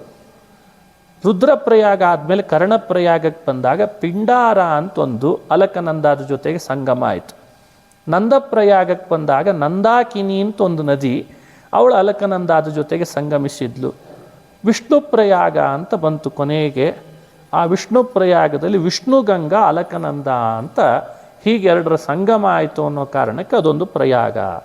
ಕೊನೆಗೆ ಕೇಶವ ಪ್ರಯಾಗ ಅಂತ, ಇದು ಸ್ವಲ್ಪ ದೂರ ಇದೆ, ಸರಸ್ವತಿ ಅಲಕನಂದಾದ ಸಂಗಮ ಆಗ್ತದೆ. ಅಲ್ಲಿ ಭೀಮಸೇನ ಸ್ವತಃ ಭೀಮ ತನ್ನ ಅಮ್ಮನಿಗೆ ಓಡಾಡ್ಲಿಕ್ಕೆ ಸಮಸ್ಯೆ ಆಗಬಾರ್ದು, ನದಿಯಿಂದ ನದಿ ದಾಟಲಿಕ್ಕೆ ಅಂತ ಒಂದು ದೊಡ್ಡ ಬಂಡೆಗಲ್ಲೇ ಇಟ್ಬಿಟ್ಟಂತೆ. ಅದಕ್ಕೆ ಭೀಮನ ಬಂಡೆ ಭೀಮ್ಫೂಲ್ ಅಂತ ಕರೀತಾ ಇದ್ದಾರೆ ಇವತ್ತು. ಭೀಮ ಸ್ವತಃ ಕೈಯಿಂದ ಎತ್ತದ್ದು ಅಂತ ಕಥೆ. ಹೀಗೆ ಕೇಶವ ಪ್ರಯಾಗದ ತನಕ 6 ಪ್ರಯಾಗಗಳನ್ನು ಸ್ಮರಣೆ ಮಾಡಬೇಕು. ನದಿಗಳ ಸಂಗಮ ಯಾವುದು ಅಂತ ಸ್ಮರಣೆ ಮಾಡಬೇಕು. ಇಲ್ಲಿ ಬಂದಾಗ ಈ ಪ್ರಯಾಗಗಳ ವೇಗ ನೋಡ್ತಿದ್ವಲ್ಲ, ಅದಕ್ಕೆ ರಾಜರು ಪ್ರಕೃತಿಯನ್ನು ಚೆನ್ನಾಗಿ ಅವರು ಸವೆದಿದ್ದಾರೆ. ಪ್ರಕೃತಿ ಪ್ರಿಯರವರು. ಅದಕ್ಕೆ ಅವರಂತಾರೆ ಷಟ್ಪ್ರಯಾಗ ಸ್ವವೇಗೇನ ಕಾಮಾದ್ಯರಿ ಮಹೀರುಹ ಉನ್ಮೂಲಯಂತು ಪಾಪಾಖ್ಯಂ ಪಂಕಂ ಪ್ರಕ್ಷಾಲಯಂತು ನಃ. ಯಾವಾಗ ವೇಗ ಇರ್ತದೆ ಹೆಚ್ಚು ನದಿಗಳದ್ದು, ಆವಾಗ ಸುತ್ತಮುತ್ತಲು ಬೆಳೆದ ಮರಗಿಡಗಳೆಲ್ಲ ತಾನಾಗಿ ಅದರ ವೇಗಕ್ಕೆ ಕೊಚ್ಚಿಕೊಂಡು ಹೋಗಿಬಿಡ್ತಾರೆ. ರಾಜರು ಚಮತ್ಕಾರ ಮಾಡಿದರು. ಇವುಗಳ ವೇಗ, ಸುತ್ತಲೂ ಬೆಳೆದಿದ್ದಂಥ ಮರಗಿಡಗಳು ಅದರದ ವೇಗಕ್ಕೆ ಕೊಚ್ಚಿಕೊಂಡು ಹೋಗ್ತಾ ಇದ್ದದ್ದು ನೋಡಿ ಅವರಿಗೆ ಅನ್ನಿಸ್ತಂತೆ, ನಾವು ಕೂಡ ದೊಡ್ಡ ದೊಡ್ಡ ಮರಗಳಷ್ಟು ಪಾಪ ಮಾಡ್ಕೊಂಡು ಬಂದಿದ್ದೇವೆ, ಷಟ್ಪ್ರಯಾಗದ ವೇಗ ನಮ್ಮ ಪಾಪಗಳ ಮಹಾವೃಕ್ಷಗಳನ್ನು ಬೇರ್ ಸಮೇತ ಕಿತ್ತಾಕಲಿ ಅಂತ ಕೇಳ್ಕೊಳ್ಬೇಕಂತ. ಎಷ್ಟು ಚಮತ್ಕಾರ ಮಾಡಿದ್ದಾರೆ. ನದಿಗಳ ಸ್ವಭಾವ ಬಹುವೇಗವಾಗಿ ಹರಿದು ಬೇರು ಸಮೇತ ಮರಗಳನ್ನು ಕಿತ್ತೋದು. ಷಟ್ಪ್ರಯಾಗದ ಸ್ವಭಾವ ಬಹಳ ಬೇರೂರಿದ ನಮ್ಮ ಕಾಮಾದ್ಯರಿ, ಕಾಮ, ಕ್ರೋಧ, ಲೋಭ, ಮೋಹ, ಮದ, ಮಾತ್ಸರ್ಯ ನಮ್ಮ ಹೃದಯದ ಭೂಮಿಯಲ್ಲಿ ಬಹಳ ಬೇರೂರಿರ್ತಾವೆ. ನಾವು ಷಟ್ಪ್ರಯಾಗದ ಸ್ನಾನ ಮಾಡಿದರೆ ಅವು ಬೇರೂರಿದ್ದು ಇದರ ವೇಗಕ್ಕೆ ಅದು ದೂರ ಆಗಲಿ, ಉನ್ಮೂಲನ ಆಗಲಿ ಅಂತ ಎಷ್ಟು ಸ್ವರಸವಾಗಿ ಸೇರಿಸಿದ್ದಾರೆ. ಕಾಮಕ್ರೋಧಾದಿಗಳು 6 ಇವೆ. ಇಲ್ಲಿರೋ ಪ್ರಯಾಗಗಳ ಸಂಖ್ಯೆಯೂ ಕೂಡ 6 ಇವೆ. ಆ 6ಅನ್ನು ಈ 6ಕ್ಕೆ ತೋರಿಸಿ ವೇಗ ಹೆಚ್ಚಿದೆ. ಹೆಚ್ಚಿದ ವೇಗ ನದಿಗಳು ಮರಗಳನ್ನು ಬುಡಮೂಲ ಮಾಡ್ತಾವೆ, ಕಿತ್ತಾಕ್ತಾವೆ. ನಮ್ಮೊಳಗೆ ಸೇರಿಕೊಂಡಿರುವ ಮರಗಳನ್ನು ಕಿತ್ತಾಕಲಿ, ಇದು ಅನುಸಂಧಾನ ಮಾಡ್ತಾರೆ ರಾಜರು. ರಾಜರು ಇಲ್ಲಿ ಬಂದಾಗ ಸ್ವಲ್ಪ ಪ್ರಯಾಣ ಮಾಡ್ತಾ ಮುಂದಕ್ಕೆ ಅವರು ಹೋಗಿ ವಸುಧಾರ ಅಂತ ಒಂದು ಕ್ಷೇತ್ರ, ಅವರ ಉಪಾಸ್ಯ ಮೂರ್ತಿ ಅಲ್ಲಿ ಉದ್ಭವಿಸಿದ ಅಂತ. ಬ್ರಹ್ಮದೇವರು ವಸುಧಾರ ಕ್ಷೇತ್ರದಲ್ಲಿ ಯಾಗ ಮಾಡಿದ್ದಾರೆ. ಯಾಗದಲ್ಲಿ ಭಗವಂತ ಹಯಗ್ರೀವನಾಗಿ ಉತ್ಪನ್ನನಾದ, ಆವಿರ್ಭೂತನಾದ. ಎಲ್ಲ ವೇದ ಪ್ರಪಂಚವನ್ನು ಬ್ರಹ್ಮದೇವರಿಗೆ ಉಪದೇಶ ಮಾಡಿದ. ಹಯಗ್ರೀವ ದೇವರ ಸ್ಥಾನಕ್ಕೆ ಹೋದಾಗ ರಾಜರಿಗೆ ವಿಶೇಷ ಹಯಗ್ರೀವನ ದರ್ಶನ ಆಗಿದೆ. ವಸುಧಾರಾದ ಒಂದೊಂದು ಧಾರೆ ನಮ್ಮ ದೇಹದ ಮೇಲೆ ಬೀಳುವಾಗ ಕಿವಿಗೊಟ್ಟು ಆಲಿಸಿದರೆ ವೇದಗಳು ಕೇಳ್ತಾವಂತೆ. ನಮ್ಮಂಥವ್ರಿಗೆ ಕೇಳ್ತಾವೋ ಇಲ್ಲೋ ಅನ್ನೋಕ್ಕಿಂತ ರಾಜರಂತೂ ಸ್ವತಃ ಅದನ್ನು ಅನುಭವಿಸಿದ್ರಂತೆ ವಾದರಾಜರು. ಹಾಗಾಗಿ ವಸುಧಾರ ಅತ್ಯಂತ ಶ್ರೇಷ್ಠವಾದದ್ದು. ಒಂದು ಪುರಾಣದ ಮಾಹಿತಿಯಂತೆ ಅಥವಾ ಸ್ಥಳೀಯ ಪುರಾಣದ ಮಹಿಮೆಯಂತೆ ಯಾರ ಮೇಲೆ ವಸುಧಾರ ಬೀಳ್ತಾಳೋ ಅವಳು ಪಾಪವೆಲ್ಲ ದೂರ ಆಗಿರ್ತದೆ. ಪಾಪ ಒಂದು ವೇಳೆ ಅತಿಯಾಗಿದ್ದರೆ ಅವಳು ಬೀಳೋದೇ ಇಲ್ಲಂತೆ, ಕಣ್ಣಿಗೆ ಕಾಣಿಸೋದಿಲ್ಲಂತೆ. ಅಂಥ ಮಹಿಮೆನೂ ಹೇಳಿದ್ದಾರೆ. ಹೋಗ್ಲಿಕ್ಕೂ ಆಗಲ್ಲ, ಹೋದ್ರೂ ಅದು ಕಣ್ಣಿಗೆ ಕಾಣಲ್ಲಂತೆ. ಅಂಥ ವಿಚಿತ್ರ ಮಾಂತ್ರಿಕ ಶಕ್ತಿ ಅಂತಿರ್ತಾರೆ, ಮಿರಾಕಲ್ ಅಂತಿರ್ತಾರಲ್ಲ, ಅಂಥ ಶಕ್ತಿ ಇದೆ ಅಂತೆ ವಸುಧಾರದಲ್ಲಿ. ಆ ವಸುಧಾರವನ್ನು ಇಲ್ಲಿ ಬಂದಾಗ ಸ್ಮರಿಸಬೇಕು. ಹಯಗ್ರೀವ ದೇವರನ್ನು ವಿಶೇಷ ಉಪಾಸನೆ ಮಾಡಬೇಕು, ಆರಾಧನೆ ಮಾಡಬೇಕು. ಹಯಗ್ರೀವ ದೇವರ ಸರ್ವೋತ್ತಮತೆಯನ್ನೇ ರಾಜರಿಲ್ಲಿ ಬಹಳ ಅದ್ಭುತವಾಗಿ ವರ್ಣನೆ ಮಾಡಿ ಚಿಂತನೆ ಮಾಡ್ತಾರೆ. ಇನ್ನು ಬದರಿ ಅಂದರೆ ಬಹಳ ಸುಂದರ ತಾಣ. ಇಲ್ಲಿರುವ ಪಕ್ಷಿಗಳು, ದುಂಬಿಗಳು, ಪಶು ಪಕ್ಷಿ ಪ್ರಾಣಿಗಳು ಎಲ್ಲವೂ ದೇವತೆಗಳಿದ್ದ ಹಾಗೆ ಅಂತ ಭಾವಿಸ್ಬೇಕಂತೆ. ರಾಜರ ದೃಷ್ಟಿಯಲ್ಲಿ ಇಲ್ಲಿಯ ಸೌಂದರ್ಯ ಅವರ ಪ್ರಕಾರ ಅವರ ಕಣ್ಣಿಗೆ ಬಿದ್ದದ್ದು ದುಂಬಿಗಳೆಲ್ಲ ದೇವತಾ ಸ್ತ್ರೀಯರು ಅಂತಾರಿರೋರು. ದುಂಬಿಗಳಲ್ಲವು ದೇವತಾ ಸ್ತ್ರೀಯರಂತೆ, ದುಂಬಿಯ ರೂಪದಲ್ಲಿ ಬಂದು ಇಲ್ಲಿಯ ಸೌಂದರ್ಯ ಸವಿತಾವಂತೆ. ಅದಕ್ಕೆ ಅವರಂತಾರೆ ಅಮರೀ ಭ್ರಮರೀ ಪುಂಜ ಸುಮರೀಚಿಭಿರಂಜಿತ ಬದರಿ ವದರೇ ಕಿಂ ಕಿಂ ಅಧರಿ ಕುರುತೆ ನಸಾ. ಬದರಿ ವದ ಬುದ್ರಿ ಕ್ಷೇತ್ರವನ್ನೇ ಅವರು ಪ್ರಶ್ನಿಸಿದರು. ಕವಿಗಳು, ಬಹಳ ದೊಡ್ಡ ಕವಿಗಳು, ಕವಿರಾಜರವರು. ಅಲ್ಲ ಬದರಿ, ನಿನ್ನ ಈ ಸೌಂದರ್ಯ ಲೋಕದಲ್ಲಿ ಉಳಿದ ಎಲ್ಲ ಸೌಂದರ್ಯವನ್ನು ಧಿಕ್ಕರಿಸ್ತಾ ಇದೆ ಅಂತಂದ್ರು ಅವರು. ಯಾಕೆ ಅಂದರೆ ದೇವತಾ ಸ್ತ್ರೀಯರೇ ದುಂಬಿಗಳಾಗಿ ಇಲ್ಲಿ ಬಂದು ವಿಹಾರ ಮಾಡಬೇಕಾದ್ರೆ ಅವರನ್ನು ಎಷ್ಟು ಆಕರ್ಷಣೆ ಮಾಡಿರಬೇಡ. ಹೀಗೆ ಬದರಿ ಕ್ಷೇತ್ರವನ್ನು ಅವರು ಚಿಂತನೆ ಮಾಡ್ತಾ ಹೇಳ್ತಾರೆ. ನಾವು ನಾರಾಯಣನ ದರ್ಶನ ಮಾಡಲಿಕ್ಕಿದ್ದೇವೆ. ನಾರಾಯಣನ ಬಳಿಗೆ ಬಂದಾಗ ಏನು ಪ್ರಾರ್ಥನೆ ಮಾಡಿಕೊಳ್ಬೇಕು ಅಷ್ಟನ್ನು ಹೇಳಿ ಮುಗಿಸ್ತೇನೆ ಇವತ್ತು ಸದ್ಯಕ್ಕೆ. ನಾರಾಯಣನ ಬಳಿಗೆ ಹೋದಾಗ ಅವನ ಮುಂದೆ ನಿಂತು ಭಕ್ತಿಯಿಂದ, ಶ್ರದ್ಧೆಯಿಂದ ಇಂಥದ್ದನ್ನು ಕೊಡು ಅಂತ ಕೇಳಬೇಕಂತ. ಇಂಥದ್ದನ್ನೇ ಕೇಳಬೇಕು, ಬೇರೆದನ್ನು ಕೇಳಿದರೆ ಮತ್ತೆ ಅಪರಾಧ ಆಗ್ತದೆ. ನಿಷ್ಕಾಮವಾಗಿರಬೇಕು ನಮ್ಮ ಪ್ರಾರ್ಥನೆ, ಭಕ್ತಿ, ಶ್ರದ್ಧೆಗಳೆಲ್ಲ. ಏನು ಕೇಳಬೇಕು ಅದನ್ನು ನೋಡಿ ಎಷ್ಟು ಅನ್ವರ್ಥಕವಾಗಿ ವರ್ಣನೆ ಮಾಡ್ತಾರೆ. ಹೇ ನಾರಾಯಣ, ನೀನು ಧರ್ಮದ ಮಗ, ಧರ್ಮರಾಜನ ಮಗ, ಯಮಧರ್ಮರಾಜನ ಮಗ. ಹಾಗಾಗಿ ನಿನ್ನಲ್ಲಿ ನಾನು ಬೇಡೋದು ಧರ್ಮದ ಆಸಕ್ತಿ ಕೊಡು ಅಂತ ಕೇಳಬೇಕಂತೆ. ಧರ್ಮದಲ್ಲಿ ಆಸಕ್ತಿ ಕೊಡು. ಆಸಕ್ತಿನೇ ಇಲ್ಲದೆ ಧರ್ಮ ಮಾಡೋದು ಹೇಗೆ? ಮನುಷ್ಯನಿಗೆ ಒಳಗಡೆಯಿಂದ ಆಸಕ್ತಿ ಇದ್ದರೆ ಮಾಡೇ ಮಾಡ್ತಾನೆ.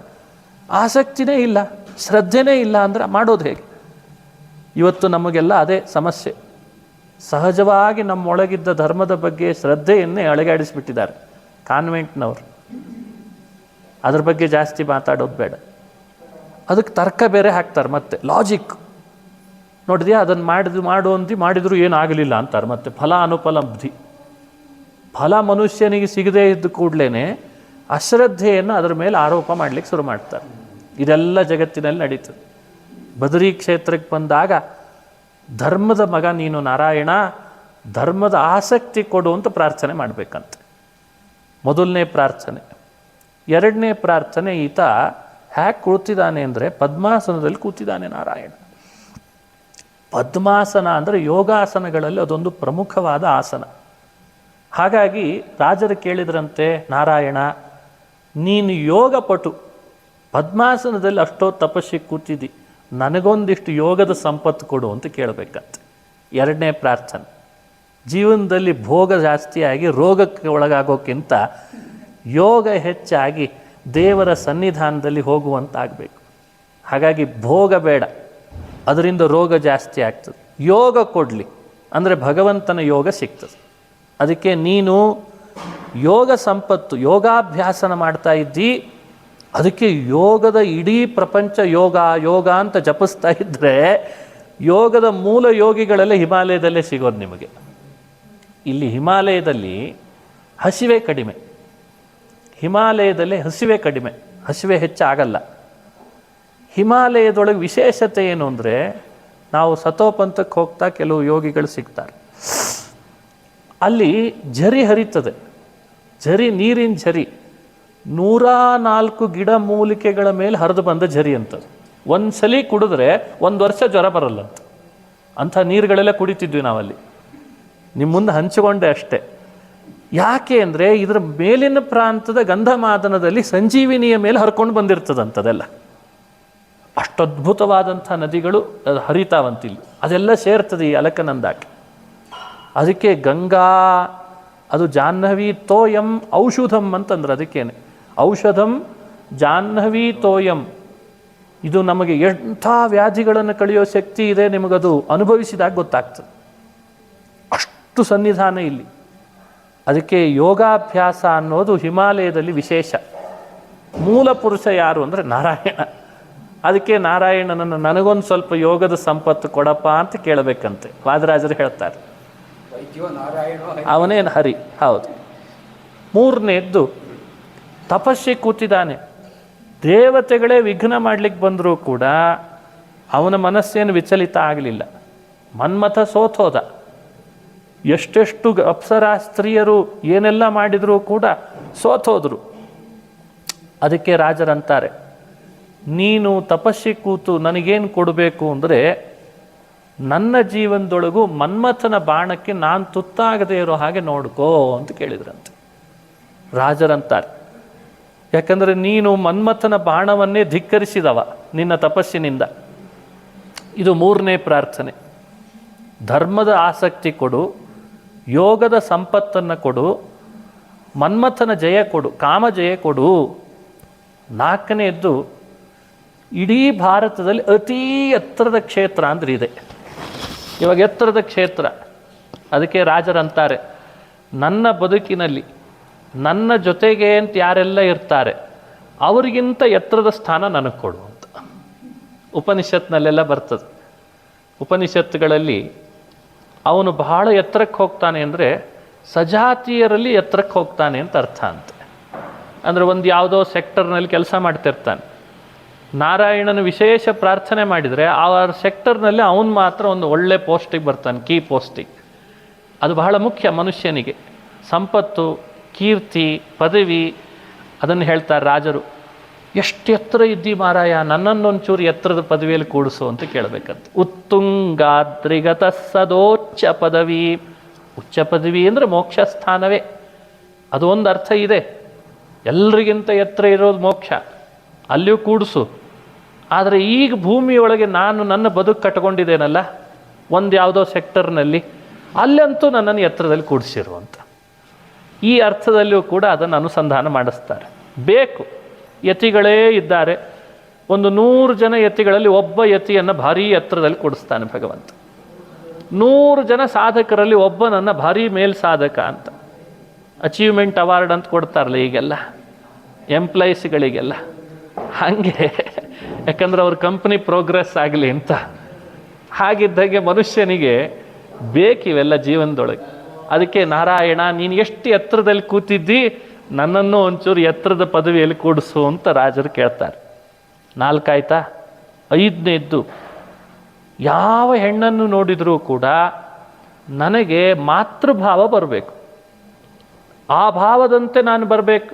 ನನ್ನ ಮಗಳಿವಳು ಅಂತ ಅನಿಸ್ಬೇಕು, ಅಥವಾ ಮಾತೃಭಾವ ಮಗಳು ಅಂತ. ಯಾಕಂದರೆ ನೀನು ಊರ್ವಶಿಯನ್ನು ಹುಟ್ಟಿಸಿದೆ ಅಲ್ಲ. ಎಷ್ಟು ಜನ ಅಪ್ಸರಾಸ್ತ್ರೀಯರು ನಿನ್ನ ಮುಂದೆ ಬಂದು ನಿಂತುಕೊಂಡ್ರೂ ಕೂಡ ಯಾರಿಗೂ ಕಣ್ಣಾಡಿಸಲಿಲ್ಲ. ನೀನೇ ತೊಡೆಯಿಂದ ಹೆಣ್ಣನ್ನು ಸೃಷ್ಟಿ ಮಾಡಿಬಿಟ್ಟು. ಹಾಗಾಗಿ ಯಾವ ಹೆಣ್ಣನ್ನು ನೋಡಿದರೂ ನನಗೆ ಅವರಲ್ಲೆಲ್ಲ ಪುತ್ರೀವನ್ಮತಿಂ, ಅದು ನನಗೆ ತಾಯಿ ಅಥವಾ ಮಗಳು ಅನ್ನೋ ಭಾವ ನನಗೆ ಬರಲಿ. ಅದು ಬಿಟ್ಟು ಕಾಮದ ಅಭಾವ ಬರುವ ಬೇಡ ಅಂತ ಪ್ರಾರ್ಥನೆ ಮಾಡ್ತಾರೆ, ಬರೋದು ಬೇಡ. ಇವೆಲ್ಲ ಸದ್ಗುಣಗಳು. ಇದನ್ನು ರಾಜರು ಅನುಸಂಧಾನ ಮಾಡಿಸಿದ್ದಾರೆ ಇಲ್ಲಿ. ಜೀವನದಲ್ಲಿ ಇಂಥ ಸದ್ಗುಣಗಳ ಖನಿಯಾದ ನಾರಾಯಣನನ್ನು ನಮ್ಮೊಳಗೂ ಸದ್ಗುಣಗಳ ವ್ಯಕ್ತಿ ಆಗಬೇಕಾದ್ರೆ ಹೀಗೇ ಪ್ರಾರ್ಥನೆ ಮಾಡಬೇಕು. ಯೇ ಯಥಾ ಯಥಾ ಮಾಂ ಪ್ರಪದ್ಯಂತೆ ತಾನ್ ತಥೈವ ಭಜಾಮ್ಯಹಂ. ಭಗವಂತನಲ್ಲಿ ಯಾವ ಗುಣಚಿಂತನೆ ನಾವು ಮಾಡ್ತೇವೋ ಪ್ರಾಮಾಣಿಕವಾಗಿ ಶ್ರದ್ಧೆಯಿಂದ ಅದು ನಮ್ಮಲ್ಲಿ ವ್ಯಕ್ತ ಆಗ್ತದೆ. ಇದಕ್ಕಿಂತ ಮಾರಲಿಟಿ, ಮಾನವೀಯ ವ್ಯವಸ್ಥೆ, ಮೌಲ್ಯಗಳು ಇನ್ಯಾವುದಿದ್ದಾವೆ? ಧರ್ಮದ ಆಸಕ್ತಿ, ಯೋಗದ ಸಂಪತ್ತು, ಕಾಮದ ನಿಗ್ರಹ, ಎತ್ತರದ ಪದವಿ, ಪ್ರಾಮಾಣಿಕವಾದ ಎತ್ತರದ ಪದವಿ. ಇನ್ನು ಯಾವ ಹೆಣ್ಣನ್ನು ನೋಡಿದರೂ ಮಗಳು ಅನ್ನುವಂಥ ಭಾವ. ಇಂಥ ಸದ್ಗುಣಗಳನ್ನು ನನ್ನಲ್ಲಿ ವ್ಯಕ್ತ ಮಾಡು ಅಂತ ರಾಜರು ಈ ಬದರಿ ಕ್ಷೇತ್ರಕ್ಕೆ ಬಂದಾಗ ಹೀಗೆ ಪ್ರಾರ್ಥನೆ ಮಾಡ್ತಾರೆ. ಶ್ಲೋಕ ಹೀಗಿದೆ: ಧರ್ಮಾದ್ಯೋ ಜನಿಧರ್ಮ ಏವ ಸರತಿಂ ದದ್ಯಾತ್ ಸ್ವಯೋಗಶ್ರಿಯಂ ಯೋಗಾಭ್ಯಾಸರತಸ್ಮರಾದಿ ವಿಜಯಂ ಕಂದರ್ಪದರ್ಪಾಪಹ ಉತ್ತುಂಗಾದ್ರಿಗತಃ ಸದೋಚ್ಛ ಪದವೀಂ ಯೋಷಿತ್ ಕದಂಬೇಶುನಃ ಪುತ್ರೀವನ್ಮತಿಮುರ್ವಶೀ ಜನಯಿತಾ ನಾರಾಯಣ ಸದ್ಗುಣಾನ್. ಹೀಗೆ ನಾರಾಯಣ ನಮ್ಮನ್ನು ಕಾಪಾಡಲಿ ಅಂತ ಪ್ರಾರ್ಥನೆ ಮಾಡ್ಕೊಳ್ತಾರೆ. ಇಲ್ಲಿ ಬಂದಾಗ ನಾವು ನಾರಾಯಣನನ್ನು ಇದೇ ಭಾವನೆಯಲ್ಲಿ ಪ್ರಾರ್ಥನೆ ಮಾಡಿಕೊಳ್ಬೇಕು. ಮತ್ತು ಪಂಚಶಿಲೆಗಳು, ನೃಸಿಂಹಶಿಲೆ ಅಂತ ಒಂದಿದೆ, ಗರುಡ ಶಿಲೆ ಅಂತ ಗರುಡ ಗಂಗಾ, ಕೇದಾರನಾಥ ಇಲ್ಲೇ ಇದೆ, ಕೇದಾರನ ವಿಶೇಷ ಸನ್ನಿಧಾನ ಇಲ್ಲಿದೆ. ಇದೆಲ್ಲ ಕೇದಾರ ಖಂಡ, ನಾವು ವಾಸ ಮಾಡ್ತಾ ಇರೋದೆಲ್ಲ ಕೇದಾರ ಖಂಡ. ಕೇದಾರ ಅಂತ ಹೇಳಿ ಪ್ರತ್ಯೇಕವಾಗಿ ನಾವು ಆ ಪ್ರದೇಶವನ್ನು ಮಾತ್ರ ತಿಳ್ಕೊಳ್ಳೋದಲ್ಲ, ಇಡೀ ಸಮಗ್ರ ಭಾಗವೇ ಕೇದಾರ ಖಂಡ ಅಂತ ಹೆಸರಿದಕ್ಕೆ. ಹಾಗಾಗಿ ಇಲ್ಲಿ ಬಂದಾಗ ಇವತ್ತಿಗೂ ಸಂಕಲ್ಪ ಮಾಡಿಸುವಾಗ ಆರ್ಯಾವರ್ತೆ ಕೇದಾರ ಖಂಡೇ ನರನಾರಾಯಣಯೋ ಪರ್ವತ ನರನಾರಾಯಣ ಪರ್ವತಯೋ ಸನ್ನಿಧಾನೇ ಅಂತ ಹೇಳ್ತಾರೆ. ಹಾಗಾಗಿ ಕೇದಾರನಾಥನ ಸನ್ನಿಧಾನ ನಾರಾಯಣನ ದೇವಸ್ಥಾನಕ್ಕೆ ಹೋಗುವಾಗ ಬರ್ತದೆ. ತಪ್ತಕುಂಡ, ಅಲಕನಂದ, ಇದು ಎಲ್ಲದಕ್ಕೂ ಮೀರಿದ ಮತ್ತೊಂದಿದೆ, ಅದು ಬ್ರಹ್ಮಕಪಾಲ. ನೋಡಿ, ಈ ಸ್ಥಳಕ್ಕೆ ಬಂದಾಗ ಶಿವನ ಕೈಯಿಂದ ಕಪಾಲ ಕೆಳಗೆ ಬೀಳೋ ಹಾಗೆ ಮಾಡಿಸಿದಂತೆ ದೇವರು. ಈ ಸ್ಥಳದಲ್ಲಿ ಒಂದು ವಿಶೇಷ ಮಹಿಮೆ ಇದೆ. ಏನದು? ಯಾವೆಲ್ಲ ಪಿತೃಗಳಿದ್ದಾರೆ, ಒಂದು ಬಾರಿಯಾದರೂ ಮನುಷ್ಯ ಇಲ್ಲಿ ಪಿಂಡ ಪ್ರದಾನ ಮಾಡಿದ ಅಂದರೆ ಅದೆಲ್ಲ ಆ ಪಿತೃಗಳ ಸದ್ಗತಿಯನ್ನು ಪಡೆದು ಆ ಮಕ್ಕಳಿಗೆ ಮೊಮ್ಮಕ್ಕಳಿಗೆ ವಂಶಕ್ಕೆ ಅಭಿವೃದ್ಧಿ ಆಗುವಂತಾಗಲಿ ಅಂತ ವರ ಕೊಟ್ಟ ಸ್ಥಳ. 5 ಮುಖದ ಬ್ರಹ್ಮನಿಗೆ ಒಂದು ಮುಖವನ್ನು ವೇದ ಸರಿಯಾಗಿ ಹೇಳದಂತೆ ಪ್ರೇರಣೆ ಮಾಡಿದ್ದು ದೇವರೇನೆ. ಅದನ್ನು ಕತ್ತರಿಸಿ ಕೈ ಅಂಟುಕೊಳ್ತಲ್ಲ ಅಂತ ಇಲ್ಲಿ ಬಂದಾಗ ಅದನ್ನು ಕಳ್ಕೊಂಡ್ರಂತೆ. ಈ ಕಥೆಗಳೆಲ್ಲ ನಮ್ಮ ಮುಂದೆ ಹೇಳೋದು ಬ್ರಹ್ಮನನ್ನೋ ಶಿವನನ್ನೋ ನೀವು ಯಾವ ರೀತಿ ನೋಡಬೇಕು ಅಂತ ಹೇಳಲಿಕ್ಕೆ ಈ ಕಥೆಗಳಲ್ಲ. ನಮ್ಮ ಬದುಕಿನಲ್ಲಿ ನಾವು ಯಾವುದೋ ಒಂದರಲ್ಲಿ ನಮ್ಮನ್ನು ತೊಡಗಿಸ್ಬೇಕಾಗಿದೆ ಪುರಾಣ. ಆ ತೊಡಗಿಸ್ಲಿಕ್ಕೆ ಇಂಥ ಕಥೆಗಳನ್ನೆಲ್ಲ ಹೆಣೆದು ಕೊಟ್ಟಿರ್ತಾರೆ. ಹಾಗಾಗಿ ಈ ಕಥೆಗಳನ್ನು ಕೇಳಿ ಆದರೂ ನಮಗೆ ಆ ಶ್ರದ್ಧೆ ಬರಬೇಕು. ಹಾಗಾಗಿ ಇಂಥ ಕಥೆಗಳನ್ನು ಬ್ರಹ್ಮಕಪಾಲದ ಸ್ಥಳೀಯ ಮಹಾತ್ಮೆಯನ್ನು, ಪುರಾಣದಲ್ಲಿ ಹೇಳಿದ ಬದರಿ ಕ್ಷೇತ್ರ ಮಹಾತ್ಮೆಯನ್ನು ಮನಸ್ಸಿನಲ್ಲಿಟ್ಟುಕೊಂಡು ವಾದರಾಜರ ವರ್ಣನೆಗೆ ಅನುಗುಣವಾಗಿ ಪಾಂಡವರ ಜನ್ಮಭೂಮಿ, ಇದಕ್ಕಿಂತ ಏನು ಬೇಕು ನಮಗೆ? ಆದ್ದರಿಂದ ಇಲ್ಲಿ ಬಂದಾಗೆಲ್ಲ ಇದನ್ನು ಸ್ಮರಣೆ ಮಾಡೋಣ ಅಂತ ಹೇಳ್ತಾ ಅದನ್ನೇ ಭಾಗವತದ ಒಂದು ಶ್ಲೋಕ, ಒಂದು ಚರಿತ್ರೆಯ ಒಂದು ಸಂದೇಶವನ್ನು ಚಿಂತನೆ ಮಾಡ್ತೇನೆ ಇವತ್ತು. ಹೇಳ್ತೇನೆ ಧ್ರುವ, ದಕ್ಷ, ಇವರಿಬ್ಬರ ಕಥೆ 4ನೇ ಸ್ಕಂದದಲ್ಲಿ ಪ್ರಮುಖವಾಗಿ ಬರ್ತದೆ. ಪ್ರಾರಂಭದಲ್ಲಿ ದಕ್ಷ ಅವನು ಯಜ್ಞ ಮಾಡಿದ ಜಾಗ ಅಂತ ಕೆಳಗಡೆ ಹರಿದ್ವಾರದಲ್ಲಿ ಇವತ್ತಿಗೂ ಒಂದು ತೋರಿಸ್ತಾರೆ. ಅದೊಂದು ದಕ್ಷ ಯಜ್ಞ ಸ್ಥಳ. ಅಲ್ಲಿ ಸತೀದೇವಿ ತನ್ನ ದೇಹ ಬಿಟ್ಲು ಅಂತ ಕಥೆ ಇದೆ. ಧ್ರುವ ತಪಸ್ಸು ಮಾಡಲಿಕ್ಕೆ ಆರಿಸ್ಕೊಂಡ ಸ್ಥಾನ ಬದರಿ ಕ್ಷೇತ್ರ ಅಂತ ವಿವರಣೆ ಕೊಟ್ಟದ್ದು ಇದೆ. ಹಾಗಾಗಿ ಈ ಕ್ಷೇತ್ರದೊಳಗೆ ಧ್ರುವನ್ ಚರಿತ್ರೆಯನ್ನು ಸಂಕ್ಷಿಪ್ತವಾಗಿ ಚಿಂತನೆ ಮಾಡೋಣ. ಅವರ ತಾಯಿ ಸುರುಚಿ, ಅವಳು ಮಲತಾಯಿ ಮಾಡಿದ ಅವಮಾನಕ್ಕೆ ಸುನೀತಿ, ನಿಜವಾದ ಅವನ ತಾಯಿ, ಅವಳು ಹೇಳಿದ್ದಿಷ್ಟೇ, ಅವಮಾನಕ್ಕೆ ನೀನು ಪ್ರತಿಯಾಗಿ ಅವಳಿಗೆ ಅವಮಾನ ಮಾಡಬೇಡ. ನೀನು ಮಾಡಬೇಕಾದದ್ದು ಸಿಂಹಾಸನ ಪಡೀಲಿಕ್ಕೆ ಒಳ್ಳೆ ತಪಸ್ಸು. ಆರಾಧಯಾಧೋಕ್ಷಜ ಪಾದ ಪದ್ಮಂ ಯದೀಚ್ಛಸೆ ಧ್ಯಾಸನಮುತ್ತಮೋ ಯಥಾ. ನೋಡಿ, ಈ ಶ್ಲೋಕ ನೆನಪಿಟ್ಟುಕೊಳ್ಬೇಕು. ಉತ್ತಮ ಯಥಾ ಆಸನಂ. ನಿನ್ನ ಸಹೋದರ ಉತ್ತಮ ಅಂತ ಅವನಿಗೊಬ್ಬ ಸಹೋದರ ಇದ್ದ, ಸುರುಚಿಯಲ್ಲಿ ಹುಟ್ಟಿದ್ದ. ಆತ ಸಿಂಹಾಸನದಲ್ಲಿ ಕೂಡ್ತಿದ್ರೆ ಸುರುಚಿ ಖುಷಿ ಪಡ್ತಿದ್ಲಂತೆ.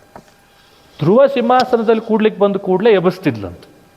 ನೀನು ಕೂಡಬೇಡ, ನೀನು ನನ್ನ ಹೊಟ್ಟೆಯಲ್ಲಿ ಹುಟ್ಟಿಲ್ಲ ಅಂತ. ಪಾಪ ಅದು ದುಃಖ ಪಟ್ಟುಕೊಂಡು ಧ್ರುವ 5 ವರ್ಷದ ಬಾಲಕ ಏನು ಮಾಡಬೇಕು? ಅಮ್ಮನ ಹತ್ರ ಬಂದಿದ್ದ. ಅಮ್ಮ ಒಳ್ಳೆ ನೀತಿ ಪಾಠ ಹೇಳಿದ್ಲು. ನೀನು ಸಿಂಹಾಸನದಲ್ಲಿ ಕೂಡಬೇಕು ಅಂತ ಅನಿಸಿದರೆ ನೀನು ಮಾಡಬೇಕಾದ ಕೆಲಸ ಆರಾಧಯ ಅಧೋಕ್ಷಜ ಪಾದ ಪದ್ಮಂ.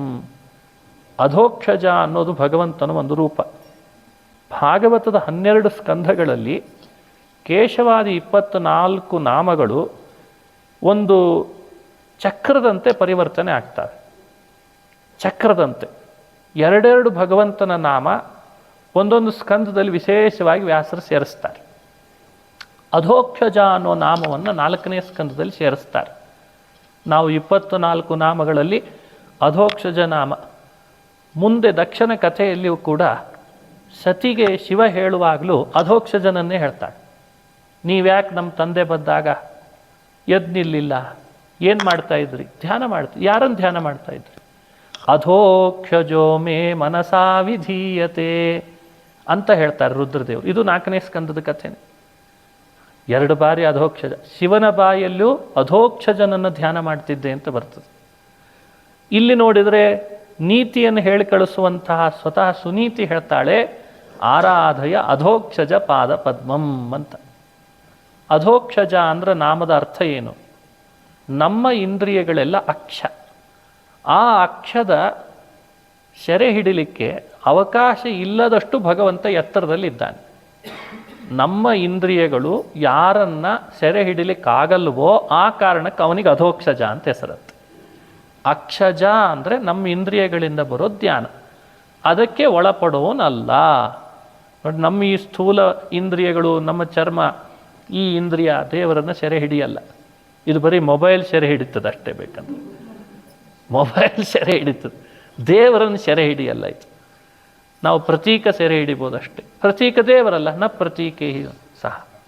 ಭಗವಂತನ ಪ್ರತೀಕವನ್ನು ವಾಸನಾಮಯವಾದದ್ದನ್ನೋ ಶಿಲಾ ದಾರುಮಯವಾದದ್ದನ್ನೋ ಉದ್ಧವ ಗೀತೆಯಲ್ಲಿ ಹೇಳಿದಂತೆ ಕಣ್ಣಿನಿಂದ ಸೆರೆ ಹಿಡಿಬೋದು. ಆದರೆ ಭಗವಂತನನ್ನು ನಮ್ಮ ಈ ಕಣ್ಣಿನ ಶಕ್ತಿಯಿಂದ ಸೆರೆ ಹಿಡಿಲಿಕ್ಕಾಗಲ್ಲ. ಅಂಥೇಳಿ ಉಪನಿಷತ್ತುಗಳು ಯತ್ತದದ್ರೇಶ್ಯಮಗ್ರಾಹ್ಯಮಗೋತ್ರಂ ಅಚಕ್ಷುಶ್ರೋತ್ರಂ ತದಪಾಣಿಪಾದಂ ಇತ್ಯಾದಿ ಮಾತುಗಳಿಂದ ಹೇಳ್ತದೆ. ಅಂಥ ಭಗವತ್ ಸ್ವರೂಪವನ್ನು ನೀನು ಹೋಗಿ ಆರಾಧಿಸು ಅಂತ ತಾಯಿ ಹೇಳಿಬಿಟ್ಲು. ಅವನಿಗೆ ಉತ್ಸಾಹ ಬಂದ್ಬಿಡ್ತು. ಓ, ನಾನು ಕಂಡೇ ಬರ್ತೀನಿ ದೇವರನ್ನ ಅಂತ. ಮತ್ತೊಂದು ಮಾತು ಹೇಳ್ತೇನೆ ಅಂದ್ಲು. ಅಪ್ಪಿ ತಪ್ಪಿ ನಿನ್ನ ಅವಮಾನ ಮಾಡಿದ ಸುರುಚಿಯನ್ನು ನೀನು ಅವಮಾನ ಮಾಡಬೇಡ, ಕೆಡಕು ಬಯಸಬೇಡ ಅಂದ್ಲಂತ. ಇದು 2ನೇ ನೀತಿ. ಮಾಮಂಗಲಂ ತಾತ ಪರೇಶು ಮಂಸ್ಥಾಹ ಭಾಗವತ. ಅಮಂಗಲವನ್ನು ಇನ್ನೊಬ್ಬರಿಗೆ ಬಯಸಬೇಡ. ದೇವರು ಪ್ರೀತನಾಗಲಿಕ್ಕಿರುವ ಅನೇಕ ಉಪಾಯಗಳಲ್ಲಿ ಇದೊಂದು ಉಪಾಯ. ಏನು ಅಂದರೆ ಇನ್ನೊಬ್ಬರಿಗೆ ಅಮಂಗಳ ಬಯಸದೇ ಇರೋದೇ ದೊಡ್ಡ ಉಪಾಯ. ಅದು ಬೇಕಾದ್ದಾಗಲಿ. ನಿನಗೆ ಕೆಡಕು ಮಾಡಿದರೂ ನೀನು ಅವರಿಗೆ ಅಮಂಗಲವನ್ನು ಬಯಸಬೇಡ ಅಂದ್ಬಿಟ್ಲಂತೆ. 2 ಇಟ್ಕೊಂಡು ಹೊರಟ. ದೇವರನ್ನು ಆರಾಧಿಸ್ಬೇಕು, ಅಧೋಕ್ಷಜನನ್ನು. ನಮ್ಮ ಅಮ್ಮನಿಗೆ ನಾನು ಕೆಡಕು ಬಯಸಬಾರ್ದು ಇಟ್ಟುಕೊಂಡು ಹೊರಟಿದ್ದಾನೆ. ಹೋಗುವಾಗ ದಾರಿಯಲ್ಲಿ ನಾರದರು ಸಿಕ್ಕರು. ದೇವರು ಹೇಗಿದ್ದಾನೆ ಅನ್ನೋದೇ ಗೊತ್ತಿಲ್ಲದೆ ಇದ್ದರೆ ಆರಾಧನೆ ಏನು ಮಾಡ್ತೀಯೋ? ಕಂದ, ನೀನು ಮನೆಗೆ ಹೋಗು, ದೇವರನ್ನು ಕಾಣ್ತೇನೆ ಅನ್ನೋದು ಹುಚ್ಚು ಸಾಹಸ ಆಗ್ತದೆ ಅಂತ ಪರೀಕ್ಷೆ ಮಾಡಿದ್ರಂತ. ನಿಮಗೆ ಕಾಡಿನ ದಾರಿ ಗೊತ್ತಿದ್ದರೆ ಹೇಳ್ರಿ, ಇಲ್ಲದೆ ಇದ್ರೆ ನಾನು ನೋಡ್ಕೋತೀನಿ ಇನ್ನಂತೀವನು. ಅವನ ಪರೀಕ್ಷೆಗೆ ನೋಡಿ, ಅವನ ಪರೀಕ್ಷೆ ಮಾಡಲಿಕ್ಕೆ ಬಂದರೆ ಅವನು ಆ ನಾರದರ ಮಾತಿಗೆ ಸ್ವಲ್ಪ ಅಳಕಲಿಲ್ಲ. ಅದಕ್ಕೆ ಅವನ ನಾಮ ಧ್ರುವ.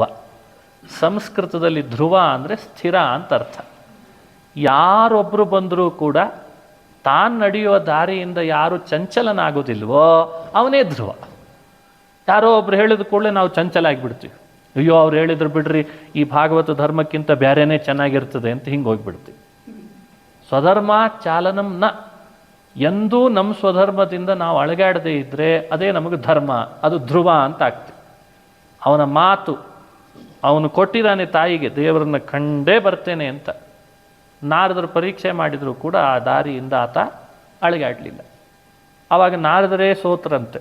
ಮಹಾರಾಯ, ನಿನ್ನನ್ನು ಪರೀಕ್ಷೆ ಮಾಡೋದಕ್ಕಿಂತ ನಿನಗೆ ಒಳ್ಳೆ ದಾರಿ ತೋರಿಸ್ತೇನೆ ಬಾ ಇಲ್ಲಿ ಅಂತ ಹೇಳಿ ಅವನಿಗೆ ವಾಸುದೇವ ರೂಪವನ್ನು ವಾಸನಾಮಯ ಅಂದರೆ ಹೃದಯದಲ್ಲಿ ಹೇಗೆ ಧ್ಯಾನ ಮಾಡಬೇಕು ಅಂತ ಹೇಳಿಕೊಟ್ರಂತೆ. ಮಂತ್ರ ಯಾವುದು ಅಂತ 12 ಅಕ್ಷರದ ಬೀಜ ಮಂತ್ರ, ಭಾಗವತದ ಬೀಜವನ್ನು ಹೇಳಿಕೊಟ್ಬಿಟ್ರು. ಅಷ್ಟು ಸಾಕಾಯ್ತು ನೋಡ್ರಿ. ಆತ 6 ತಿಂಗಳು ತಪಸ್ಸು ಮಾಡ್ತಾನೆ. ಹೇಗೆ ಮಾಡಿದ ತಪಸ್ಸು ಅಂತಿದೆ ವಿವರಣೆಯಲ್ಲಿ. 6 ತಿಂಗಳು ತಪಸ್ಸು ಮಾಡಿದ. ಭಗವಂತ ಪ್ರಕಟನಾಗೇ ಬಿಟ್ಟ. ಒಳಗೆ ನೋಡ್ತಿದ್ದಾನೆ, ಕಣ್ಣು ತೆರಿಲಾರ. ಮೂಗಿನ ತುದಿ ನೋಡ್ತಿದ್ದಾನೆ. ಜಿತಾಸನ ಜಿತ ಶ್ವಾಸ, ಶ್ವಾಸ ಗೆದ್ದಿದ್ದ, ಆಸನ ಗೆದ್ದಿದ್ದ, ಇಂದ್ರಿಯಗಳನ್ನು ಪ್ರತ್ಯಾಹಾರ ಮಾಡಿಕೊಂಡಿದ್ದ. ಸ್ವಲ್ಪವೂ ಅಳಗಾಡ್ತಾ ಇಲ್ಲ. ಒಳಗಡೆಯಲ್ಲಿ ಭಗವಂತನ ಧ್ಯಾನ ಮಾಡ್ತಾ ಇದ್ದಾನೆ. ಭಗವಂತ ಮುಂದೆ ಬಂದಿದ್ದಾನೆ.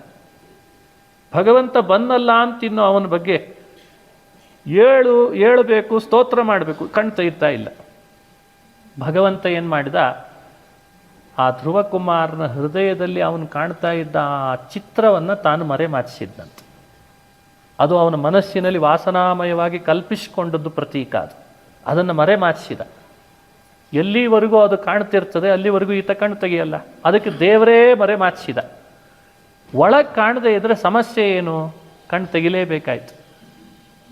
ಬಹಿಸ್ಥಿತಂ ತದವಸ್ಥಂ ದದರ್ಶ ಅಂತ ಭಾಗವತ. ತದವಸ್ಥಂ ಬಹಿಸ್ಥಿತಂ ದದರ್ಶ. ಒಳಗೆ ಯಾವುದನ್ನು ಧ್ಯಾನ ಮಾಡ್ತಿದ್ದೋ ಅದರಂತೆ ಇರುವ ಭಗವಂತನನ್ನೇ ಹೊರಗೆ ಕಂಡಂತೆ. ಬಹಿಸ್ಥಿತಂ ದದರ್ಶ. ಒಳಗಿದ್ದದ್ದು ಅದು ಪ್ರತೀಕ ಮಾತ್ರ, ಹೊರಗೆ ಚಿನ್ಮಯವಾದ ಭಗವಂತನ ರೂಪವೇ ಕಾಣ್ತಾ ಇದೆ. ಅದನ್ನು ನೋಡಿ ಆತನಿಗೆ ಏನು ಮಾಡಬೇಕು ಗೊತ್ತಾಗ್ತಾ ಇಲ್ಲ. ಬಾಯಲ್ಲಿ ಸ್ತೋತ್ರ ಮಾಡೋಣ ಅಂದರೆ ಬಾಯಿಗೆ ಅಂತ ಒಬ್ಬ ದೇವತೆ ಇರ್ತಾನಲ್ಲ, ಅವ ಮಲ್ಕೊಂಡ್ಬಿಟ್ಟಿದ್ದಂತೆ. ಅವನಿಗೇನೋ ಸುಸ್ತಾಗಿತ್ತನ್ನಿಸ್ತದೆ. ಅದನ್ನು ಹೇಳ್ತಾರೆ, ಸಾಮಾನ್ಯ ಒಬ್ಬ ತಪಸ್ಸಿಗೆ ಕೂತ್ಕೊಂಡು ಕೂಡಲೇ ಇಂದ್ರಿಯಾಭಿಮಾನಿಗಳಿಗೆಲ್ಲ ಒಂದರ್ಥದಲ್ಲಿ ವಿಶ್ರಾಂತಿ ಅಂತೆ. ಇನ್ನೊಂದು 1000 ವರ್ಷನೋ 100 ವರ್ಷನೋ ದೇವರು ಬರಲಿಕ್ಕೆ ಬೇಕು ಅಂತ ಎಲ್ಲ ದೇಹದ ಒಳಗಿರುವ ಅಭಿಮಾನಿಗಳೆಲ್ಲ ರೆಸ್ಟ್ ತಗೊಳ್ತಾ ಇದ್ದಾರಂತೆ. ಹಾಗಾಗಿ ಬಾಯಿಯಿಂದ ಹೊರಗೆ ಬರ್ತಿಲ್ಲ, ಕೈ ನಡುಗುತ್ತದೆ, ಬಿಗಿದಪ್ಪಿದ, ಬಹಳ ಬಿಗಿದ ಕಂಠ. ಅವನು ಏನು ಮಾಡಬೇಕು? ಭಗವಂತ ಏನೋ ಮಾತು ಹೇಳಲಿಕ್ಕೆ ಪ್ರಯತ್ನ ಪಡ್ತಿದೆ ಈ ಮಗು ಅಂತ ಹೇಳಿ ಆ ವಾತ್ಸಲ್ಯದಿಂದ, ಭಕ್ತ ವಾತ್ಸಲ್ಯದಿಂದ ತನ್ನ ಕೈಯಲ್ಲಿ ಒಂದು ಶಂಖ ಇತ್ತಂತೆ. ಆ ವಾಸುದೇವನ ಕೈಯಲ್ಲಿ ಶಂಖ ಇದೆ. ಆ ಶಂಖ ತಗೊಂಡು ಧ್ರುವನ ಕಪೋಲಗಳಿಗೆ ಸ್ಪರ್ಶ ಮಾಡಿಸಿದ.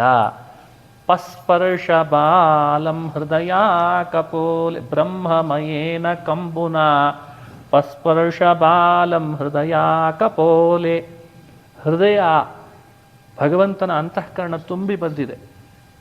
ಈ ವಯಸ್ಸಿನಲ್ಲಿ ಇಷ್ಟು ಸ್ಥಿರಚಿತ್ತನಾಗಿ ಆಹಾರವನ್ನು ಪರಿತ್ಯಜಿಸಿ ನಾರದರ ಮಾತಿನಂತೆ ನನ್ನನ್ನು ತಪಸ್ಸು ಮಾಡಿದ್ನಲ್ಲ, ಏನು ಭಕ್ತಿ, ಏನು ಶ್ರದ್ಧೆ ಅಂತ ಅಂತಃಕರಣ ತುಂಬಿ ಬಂದು ಆ ಬ್ರಹ್ಮಮಯವಾದ ತನ್ನ ಶಂಖವನ್ನು ಕಪೋಲಕ್ಕೆ ಸ್ಪರ್ಶ ಮಾಡಿದ್ದೇ ತಡ ಧ್ರುವನ ಮುಖದಿಂದ ಬಂದ ಸ್ತೋತ್ರ. ಯೋಂತಃ ಪ್ರವಿಶ್ಯ ಮಮ ವಾಚಮಿಮಾಂ ಪ್ರಸುಪ್ತಾಂ ಸಂಜೀವಯತ್ಯಖಿಳ ಶಕ್ತಿಧರಸ್ವಧಾಮ್ನ ಅನ್ಯಾಶ್ಚ ಹಸ್ತಚರಣಶ್ರವಣತ್ವಗಾದೀನ್ ಪ್ರಾಣಾನ್ನಮೋ ಭಗವತೆ ಪುರುಷಾಯ ತುಭ್ಯಂ. ನೋಡಿ, ಈ ಶ್ಲೋಕದ ಅರ್ಥನೇ ಅದು. ಹೇ ಭಗವಂತ ವಾಸುದೇವ, ಪುರುಷ, ಪರಮಪುರುಷ, ನೀನು ಎಷ್ಟು ಕರುಣಾಮಯಿ. ನನ್ನ ಒಳಗೆ ಯಾವೆಲ್ಲ ಇಂದ್ರಿಯಾಭಿಮಾನಿಗಳು ಸುಪ್ತರಾಗಿದ್ದರು, ಕಾರ್ಯಕಾರಿಗಳಾಗಿರಲಿಲ್ಲ, ನಿನ್ನ ಶಂಖಸ್ಪರ್ಶ ಮಾಡಿಸಿ ಒಳಗಿರೋ ದೇವತೆಗಳನ್ನು ಜಾಗೃತಗೊಳಿಸಿ ನನ್ನ ಮುಖದಿಂದಲೂ ಸ್ತೋತ್ರ ಮಾಡಿಸ್ಕೊಳ್ತೀಯಲ್ಲ, ನೀನಲ್ಲದೆ ಸರ್ವೋತ್ತಮ ನಿನ್ಯಾರು ಅಂತ. ಇಂದ್ರಿಯಗಳು ಒಳಗಿದ್ದಾವಲ್ಲ, ಇಂಟರ್ನಲ್ ವ್ಯವಸ್ಥೆ, ಅದನ್ನು ಜಾಗೃತಗೊಳಿಸ್ಬೇಕಲ್ಲ.